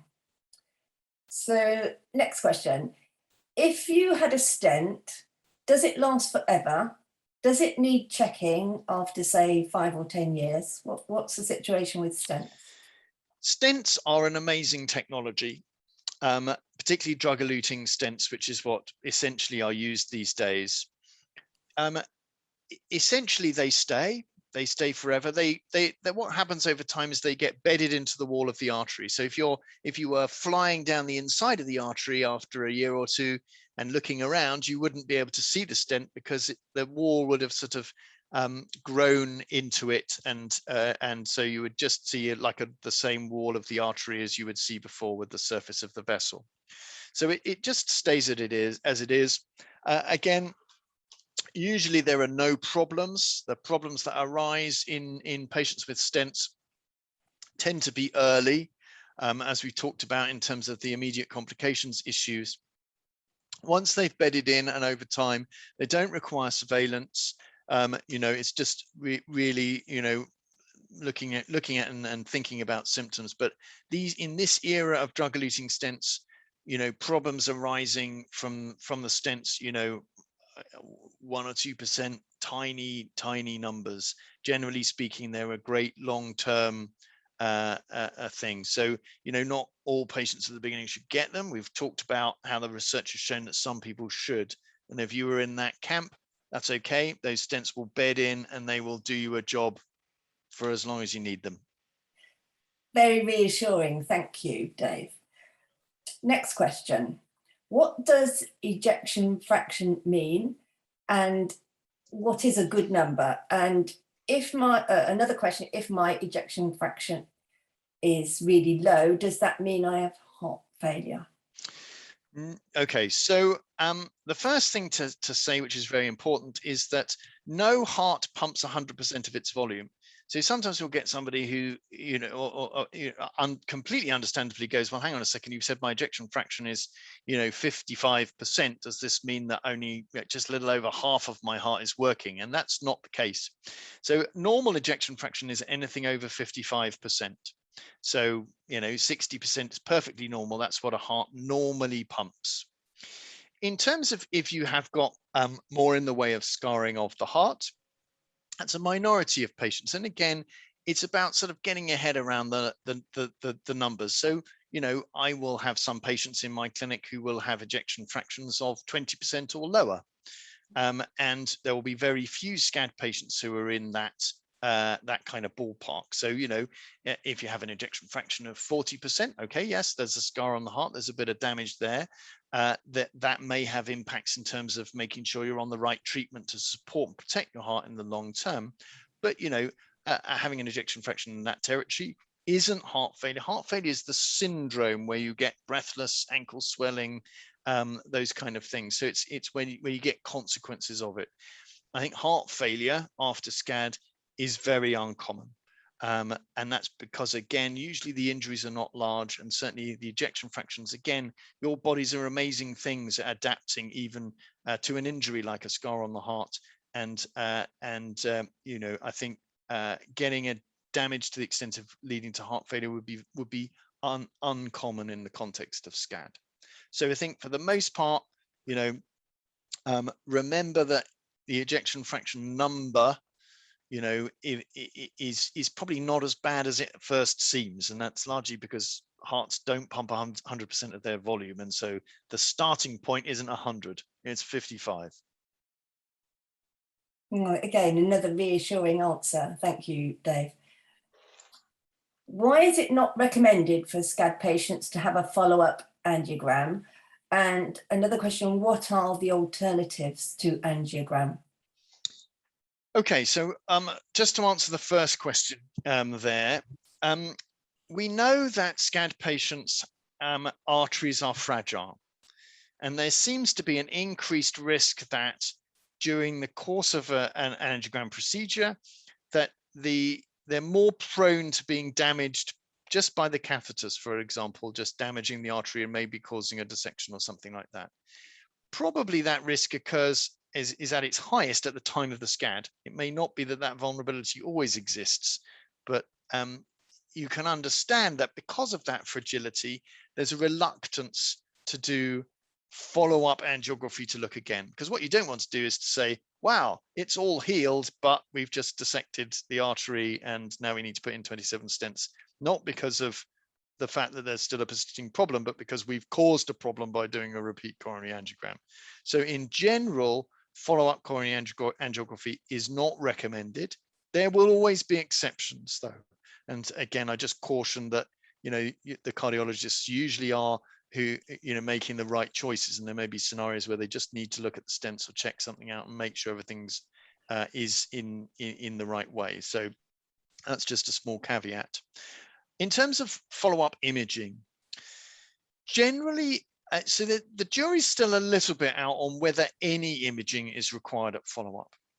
The reason for this is that those follow-up angiographic studies, and there have been some that have published follow-up angiograms, have essentially showed that in the overwhelming majority of patients with SCAD, the artery heals completely.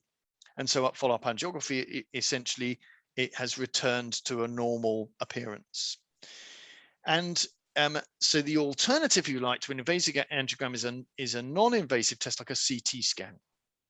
And what we have tended to do is to do CT scans in patients, particularly who have had dissections affecting the beginnings of the arteries, the larger bits of the arteries at the beginning or the middle of the artery. The reason for that is that sometimes we've seen the odd change in this area which has persisted in some cases. So that's one reason. And also CT is not very good at looking at little small vessels. It doesn't have the spatial resolution of an invasive angiogram. It's a bit blurrier, if you like, when it gets to the smaller vessels. So it isn't clear that follow-up imaging is necessary in all patients. In fact, I think it is not. In patients who have mid to distal dissections, so in the mid or the very smaller vessels, I don't think it is necessary. And so there will certainly be scenarios where we don't do follow-up imaging to look at the dissection. We make an assumption that it is healed because that is what is overwhelmingly seen in most patients. So most people, it will be no to invasive angiography and probably not to CT follow-up. obviously there are the other follow-up scans, the MRI scans, looking at the heart's pumping function and the scarring that we talked about, and looking for at the other arteries in the body, which we like to do from brain to pelvis, which is a slightly different aspect of the question. But it's tempting, isn't it, to say, well, I want to know if it's healed. But there is a cost to knowing that. Invasive angiography, the risk of causing dissections or causing injury. CT, remember, CT scans have an X-ray dose associated with them. Every time you have an X-ray, there's a small increased lifetime risk of cancer arising from it. That's very small, right? So it's important not to make it too big. If you need a CT scan, we make the decision that you need a CT scan, then that's because we're weighing up that little tiny incremental risk. But it's not a free thing. It's not, it's not a freebie to have a CT scan. It just needs to be thought about. Is it really necessary or not? And we're at the moment, the selection that we're doing is towards those patients who've got dissections in the bigger arteries. Okay, thank you. Right, changing tack here. My doctor has said I don't need cardiac rehab as my SCAD wasn't a real heart attack. I'm not sure what to do in terms of exercise. Is there any guidance? So hopefully you've seen the published paper that we just put out. Cardiac rehabilitation is excellent in SCAD patients, and I would encourage you to do it. I think, we are working actively. Indeed, Karen and I had a meeting with cardiac rehab group just on Friday, and we have a cardiac rehab nurse who's done a lot of kind of talking around, and I think I'm chatting at the conference in a few weeks' time as well. So doing quite a lot of stuff to try and raise awareness within this group. But I think a lot of SCAD patients get support and benefit from cardiac rehabilitation. It won't be everybody's bag, and that's fine if it's but I think on the whole the recommendation would be go for it, because just doing a bit of exercise in a supported environment helps to build confidence and helps you to start kind of planning ahead as to how to get back to your best in terms of activities over time. It can also help support, we haven't talked a lot about post-SCAD chest pain today, but it is a common phenomenon. And again, doing some exercise in a supported environment with professionals who know what they're doing, who understand post-SCAD chest pain, can again build confidence in terms of saying that it's okay to exercise and work through some of those symptoms. So I'm sorry that hasn't been recommended to that questioner, because I think it is generally speaking good. I hope that some of the discussions that we had earlier about exercise are helpful. I think if you are doing your own rehab, then the little message that I gave there of trying to iron out the fluctuations, try not to go boom to bust with your exercise, and having one day where you try and do everything and then you just feel flat as a pancake for 3 days and can't get out of bed in the chair, and then you have another go. And we see that quite often. Just try and temper the big day, but when you're feeling a bit ropey, just try and push yourself to do something, and so that you can just start to take that little incremental step upwards. And that's advice that I know our cardiac rehabilitation colleagues will be emphasizing if you were able to get support in that environment. But if you're not, have a little think about that.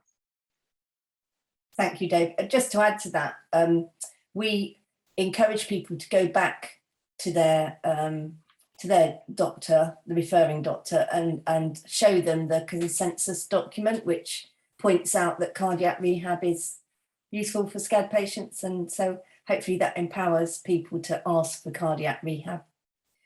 Yep, strongly recommended in all of the reviews and guideline documents.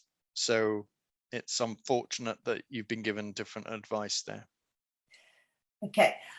I've read that many SCAD patients suffer from migraines. Do we know why? We do.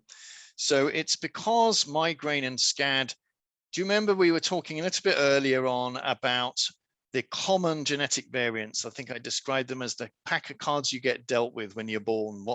What genes have you got in your pack?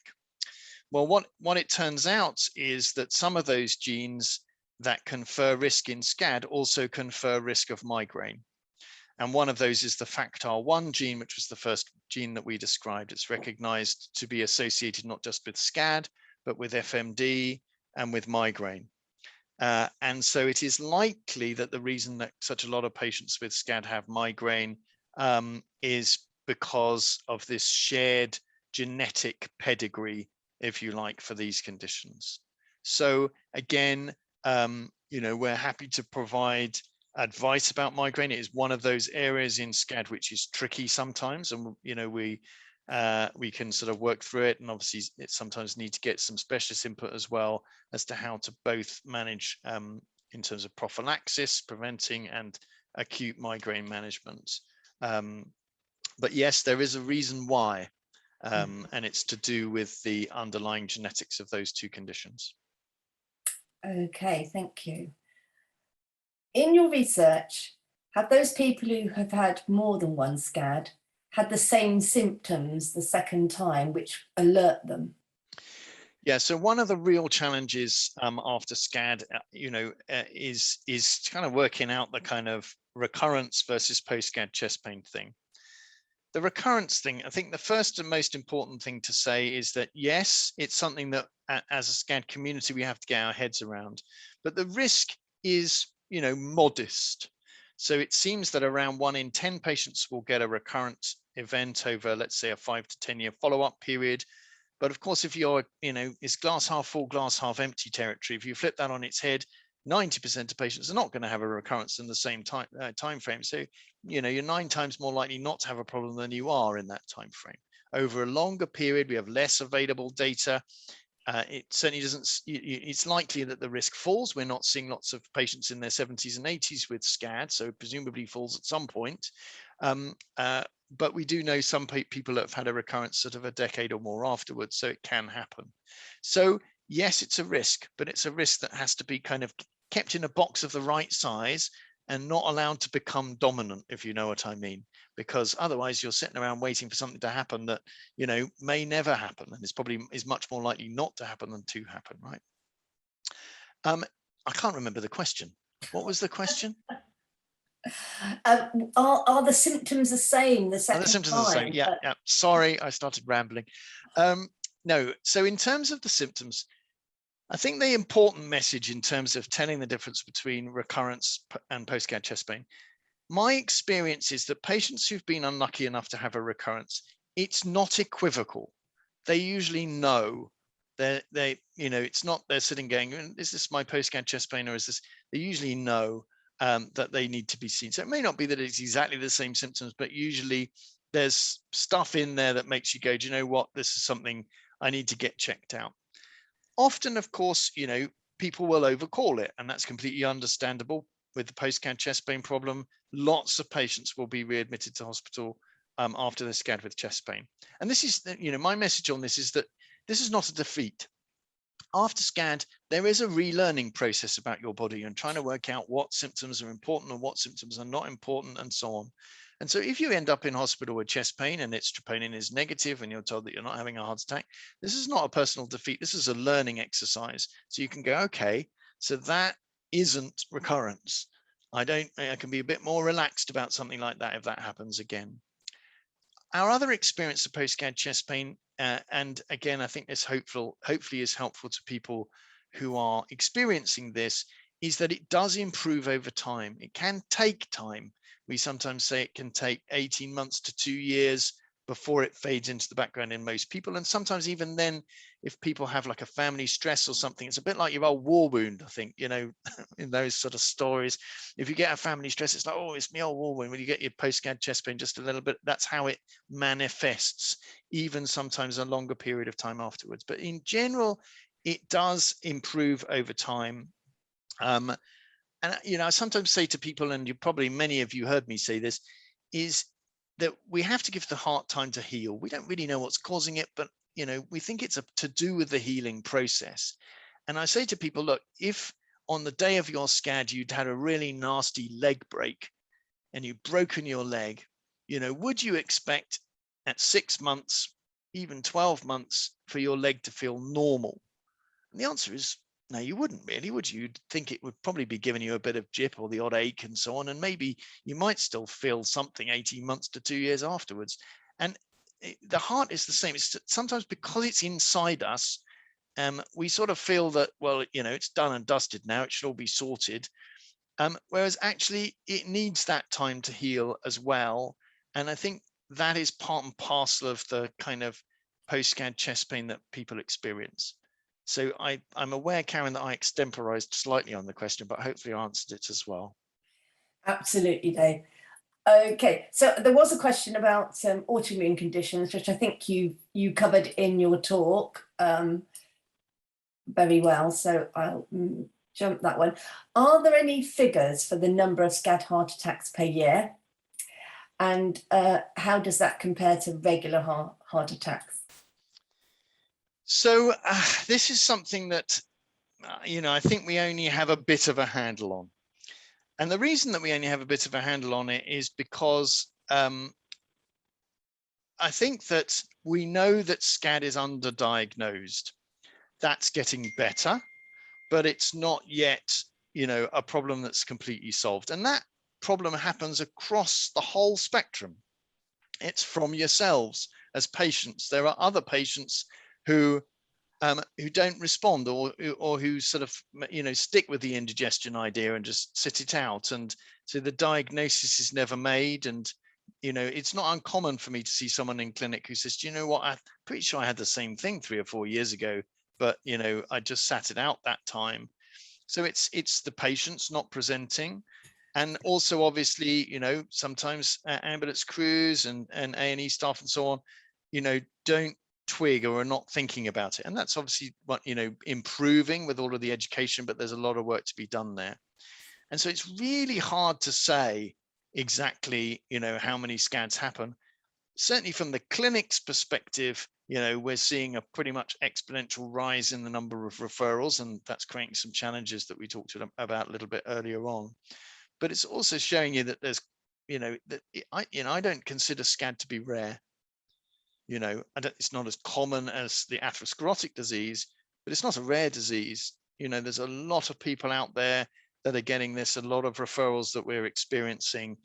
And, I think as we start to see a little bit further beyond the tip of the iceberg, as the diagnosis rates and accuracy is improving, I think, we're coming to realize that actually there's more of this out there than we thought.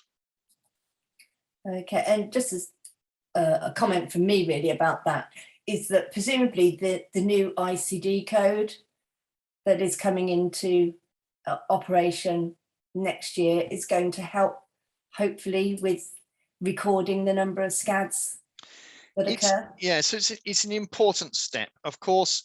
So the step one, if you like, is having a code, because that then means that you have the ability to be able to record in the sort of NHS metrics and international metrics patients that have the condition. But of course, the code is only as good as the coder. And that's, again, down to people making the diagnosis, but also expressing the diagnosis accurately in the medical records so that the coders pick up on the diagnosis and get the correct diagnosis. So, as with a lot of things with SCAD, it's a journey, but I think it's a journey in which we're making incremental steps in the right direction. But it doesn't mean we still don't have a journey to travel. Okay. So, what are the other conditions that can be mistaken for SCAD? You mentioned earlier in your talk. Yeah, there's a range of these things that where there are mimics, and you can read about them in that paper if you like. Essentially, obviously, the commonest cause of heart attacks is atherosclerosis, this common form of heart attack disease. And sometimes atherosclerosis can mimic SCAD. It can look very like it, just by the way that the coronary angiogram appears. And again, that's, if you like, part of what we're doing in the SCAD clinic is using our experience to have a really close look and try and sort of, think to ourselves, well, is this definite or is this not? There are other things. So, there's a condition which can go the other way, which is Takotsubo cardiomyopathy. People call it the broken heart syndrome. And actually, sometimes some of the Takotsubo cardiomyopathies, when you look back, are actually Scad of the area of the distal left anterior descending coronary artery. Don't need to worry about the anatomy, but the area that supplies that part of the heart that balloons in that condition. So there are a number of things, and I think what that paper was trying to do was to educate and inform people of these scenarios that we see in the clinic where there are cases which are mimicking Scad, and the other way round, right? So cases where Scad looks like atherosclerotic disease, for example, and it's just to sort of try to increase people's little radar for thinking, hang on a second, this is let's say a young female patient without much in the way of risk factors, and although this looks like an atherosclerotic lesion, maybe I should do intracoronary imaging to be sure that it's not actually Scad pretending to be an atherosclerotic lesion.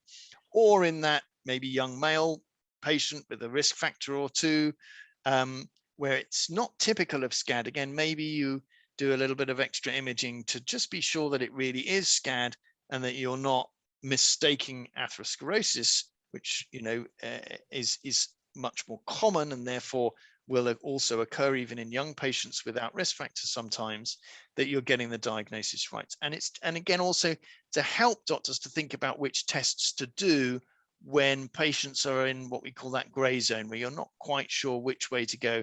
How can we try and help decide one way or the other? And there will be some patients who stay in the gray zone. And, we try and counsel those patients about that. It's not a disaster. Sometimes it means, for example, that you might stay on a statin just to cover that eventuality. And we might do brain to pelvis imaging just to make sure that we've covered the Scad side of things. So there are ways to deal with it. Not all diagnoses are black and white. And I think, that's important to understand, even with the best will, if you like. But of course, we would talk to to patients individually about those scenarios if they're relevant to them. Thank you. Another question.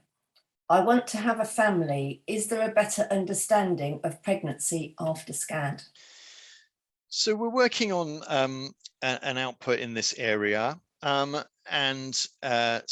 maybe some more news on that at the next meeting. What is known at the moment, I think there's a few things to say. First of all, it is best to avoid unplanned pregnancy. Pregnancy needs to be thought about. There are sometimes medications which can be damaging to an unborn child that patients with heart disease may be taking.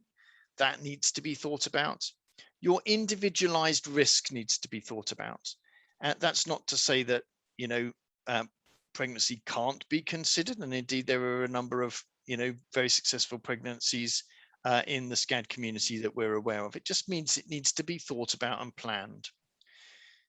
It does appear that there is a risk of recurrence occurring during pregnancy or the postpartum period. So during that sort of pregnancy period of 9 months and 12 months postpartum, somewhere around the 10% risk, 1 in 10 again, maybe a little bit less than that during that time period.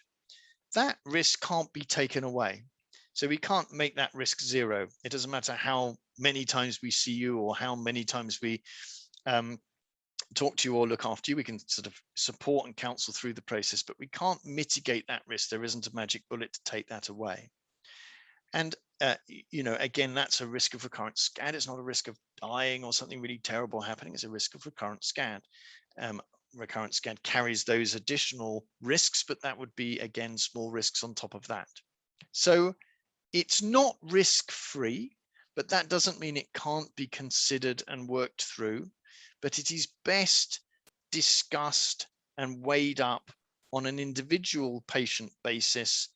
And that also means we can make sure that your local pregnancy heart team, and every area has a pregnancy heart team, are aware of you and you're sort of plugged into the system and people know about you and your case. So it's a little bit individualized. Mm-hmm. It's important to say it's not risk-free, but that, that doesn't mean it's not a risk that that individual patients with counseling won't take. and many will, and of course many of those will have successful pregnancies. Okay, thank you. So the next question is about HRT.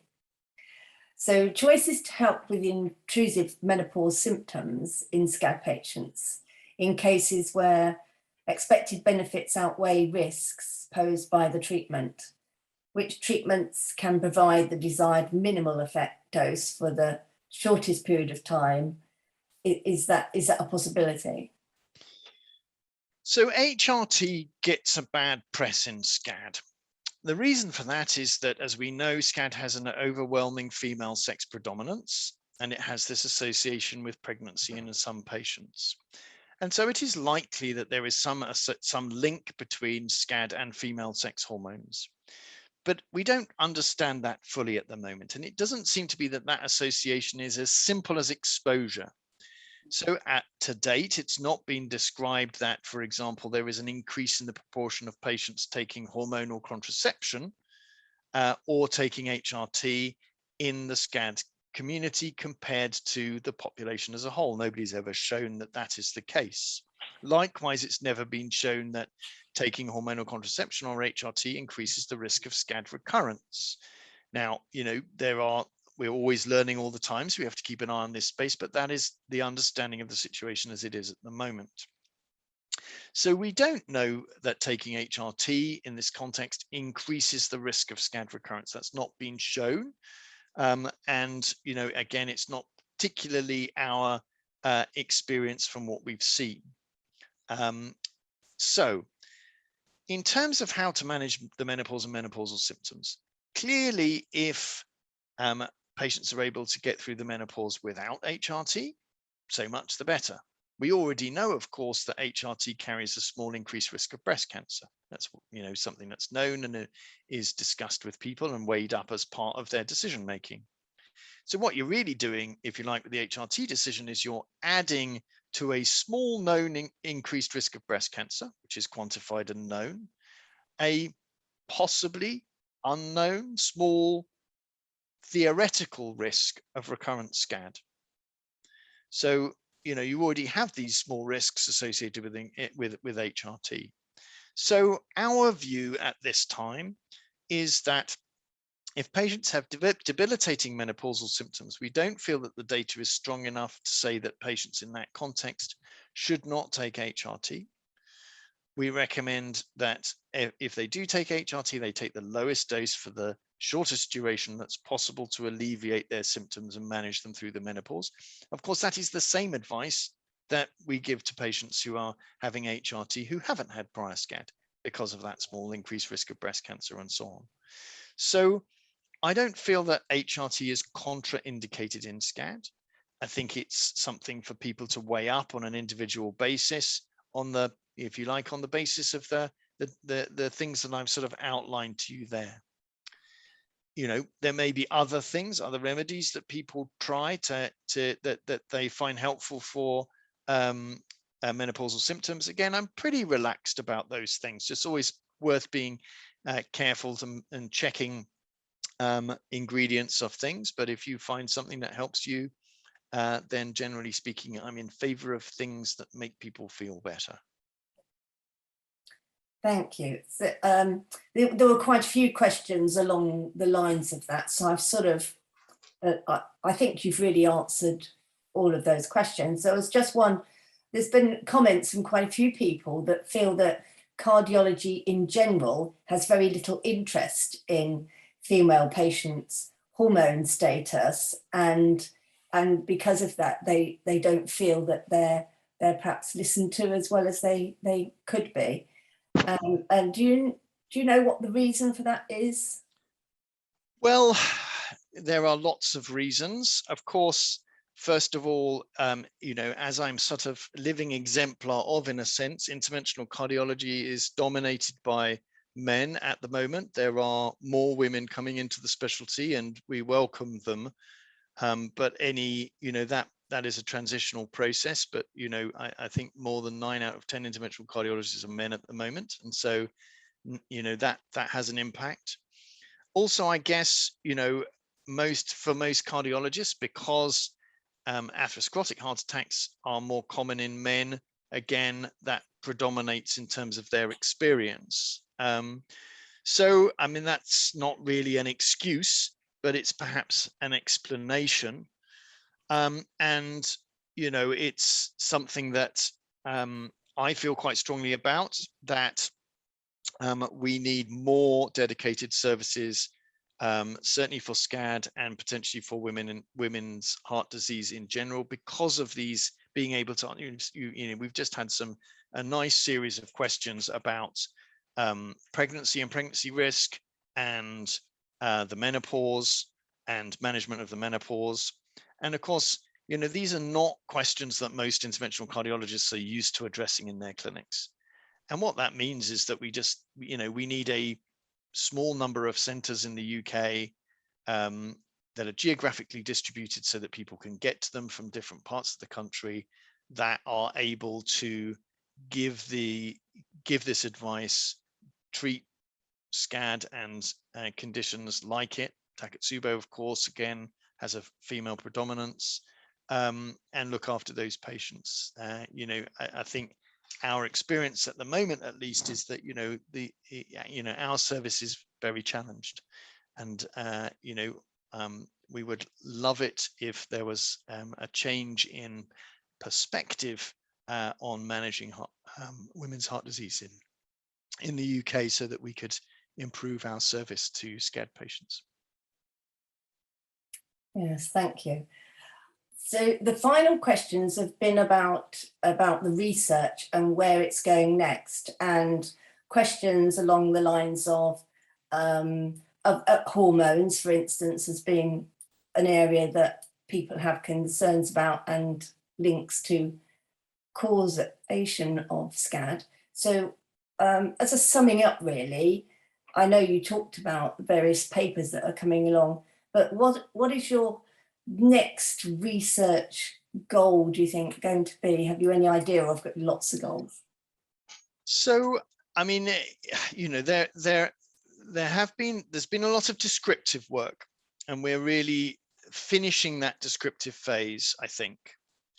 Clearly, we're looking forward to and very excited about Alice's project and Anya's work as well, looking at what we call omics, so looking at the proteins, the genes, the RNA, the little stepping stones between genes and proteins, to try and understand the underlying causes. So there's quite a lot of stuff in the pipeline to look at those things. I think also, hopefully, you know, the aim, if you like, of focusing on the genetic studies is that those help us to, you know, to identify pathways and potential routes, both in terms of therapeutics, so how might we approach treating patients with Scad, and that's, you know, really important, and also just trying to understand the underlying mechanism. So I think what we will see is that the genetics work that is being done now, and, you know, is partly published and stuff still to come, will open up further questions that will allow us to drill down more into our understanding of the whys. And then in parallel with that, there are a number of clinical trials that are being developed.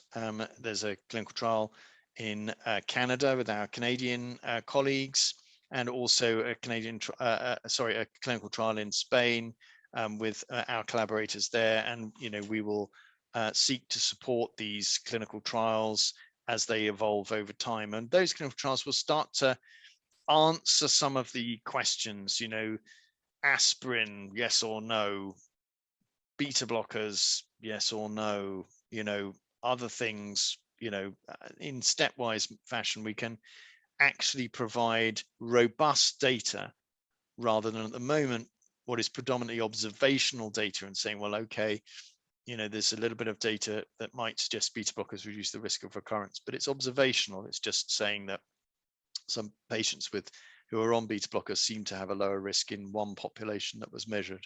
So these things need to be firmed up with proper clinical trials. So I think, you know, that is the direction of travel. I think that, you know, beat Scad, and you all should be, give yourselves a pat on the back, because, the progress that has been made in SCAD research in the UK and internationally. So, again, I applaud my international partners here, over what is a relatively small timescale of some small number of years, compared to the, time that people have been researching atherosclerotic heart disease or cancer and these things.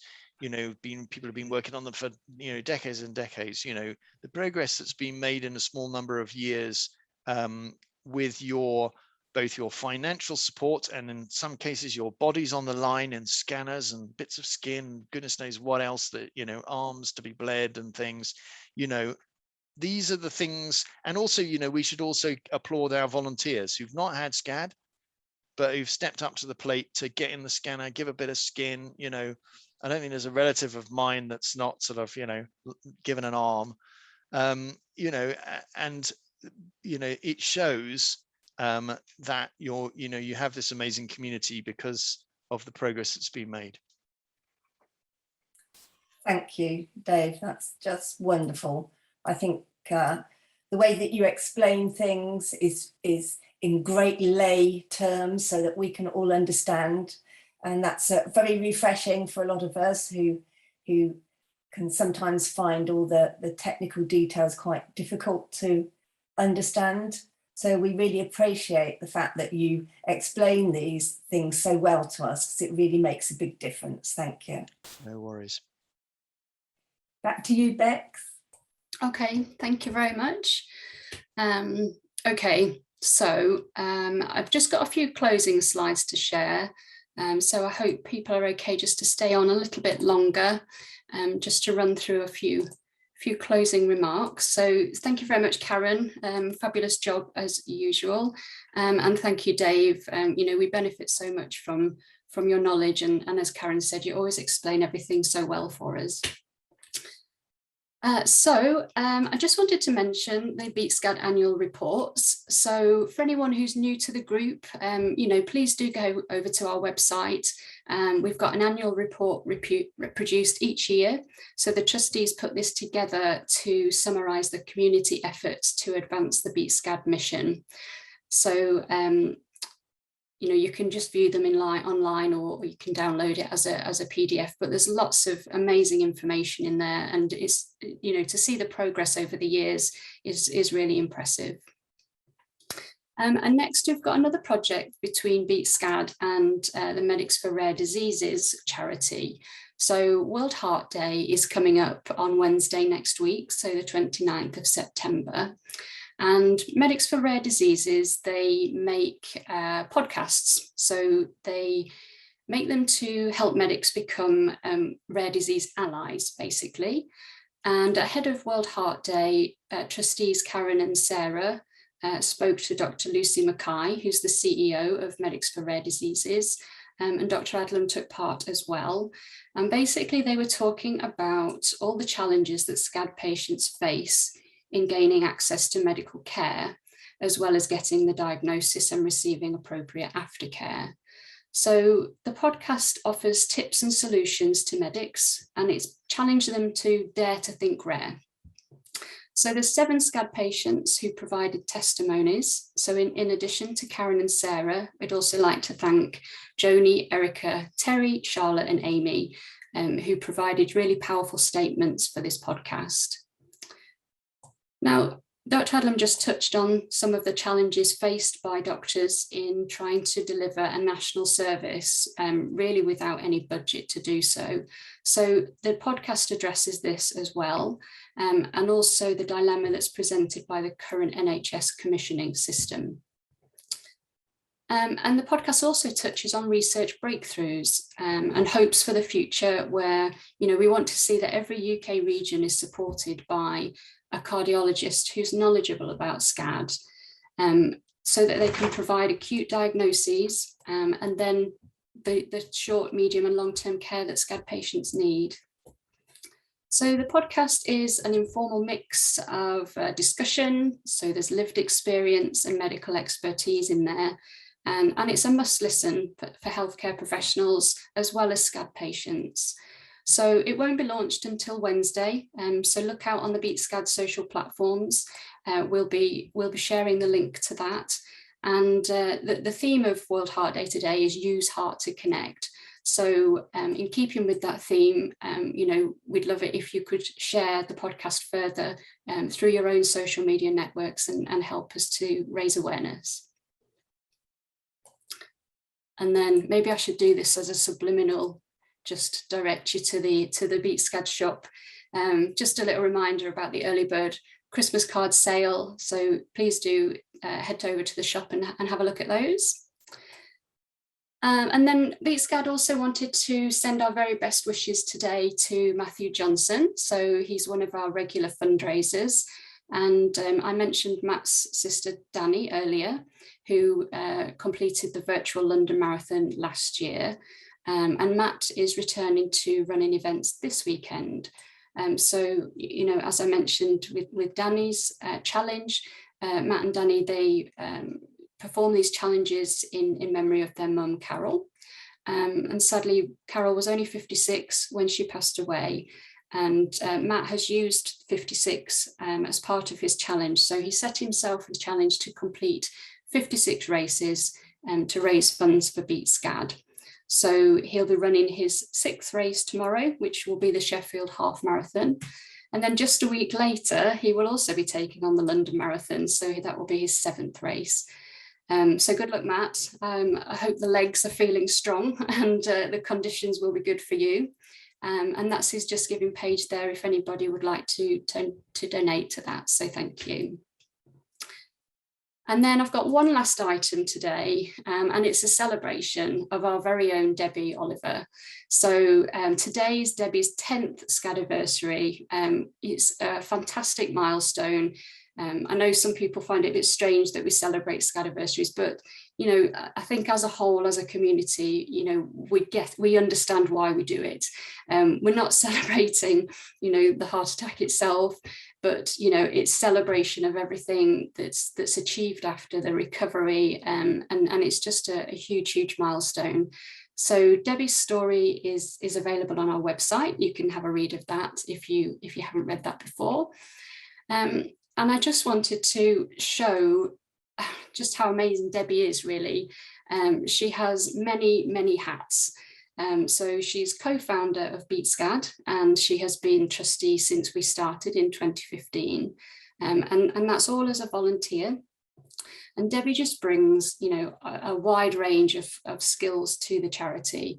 And I think really we're beyond fortunate to have her as part of the charity and on this mission. So just a few things there on the slide. She's absolutely our tech guru. We would be lost without her. She has an in-depth knowledge of all things website, email, and so many other platforms that we use for financial management and project tracking. Debbie's day job is actually in publishing. So Beat Scad benefits from her skills, creating content and you know, designing layout. So we wouldn't have those in beautiful leaflets, posters and banners and everything without Debbie. So marketing and communications is another key area that Debbie contributes to, you know, managing our social media platforms and creating so many posts to get content out there. Debbie's also our data protection officer, so she makes sure that Beat Scad is compliant with GDPR. And she's a brilliant networker, so she has lots of contacts and, you know, often called upon family members who've helped us with accounting and website as well. And, you know, Debbie is just a wonderful friend, one of the kindest, most caring people I know. I'm very fortunate to have her in my life. I just want to let Debbie know that we really do appreciate everything that you do. And as Sarah has rightly said, you are the glue that sticks Beat Scad together. And so congratulations on your 10-year Scadiversary. You're an inspiration to us all.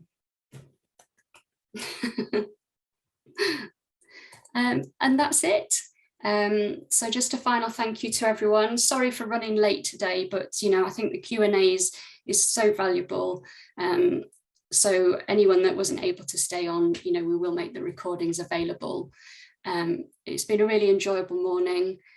We'll send out an email, some follow-up links and everything, information to share after. And if there's any other questions that we didn't get to today, you know, we can manage those outside of the event and provide responses to people who have posed those questions. So that's it.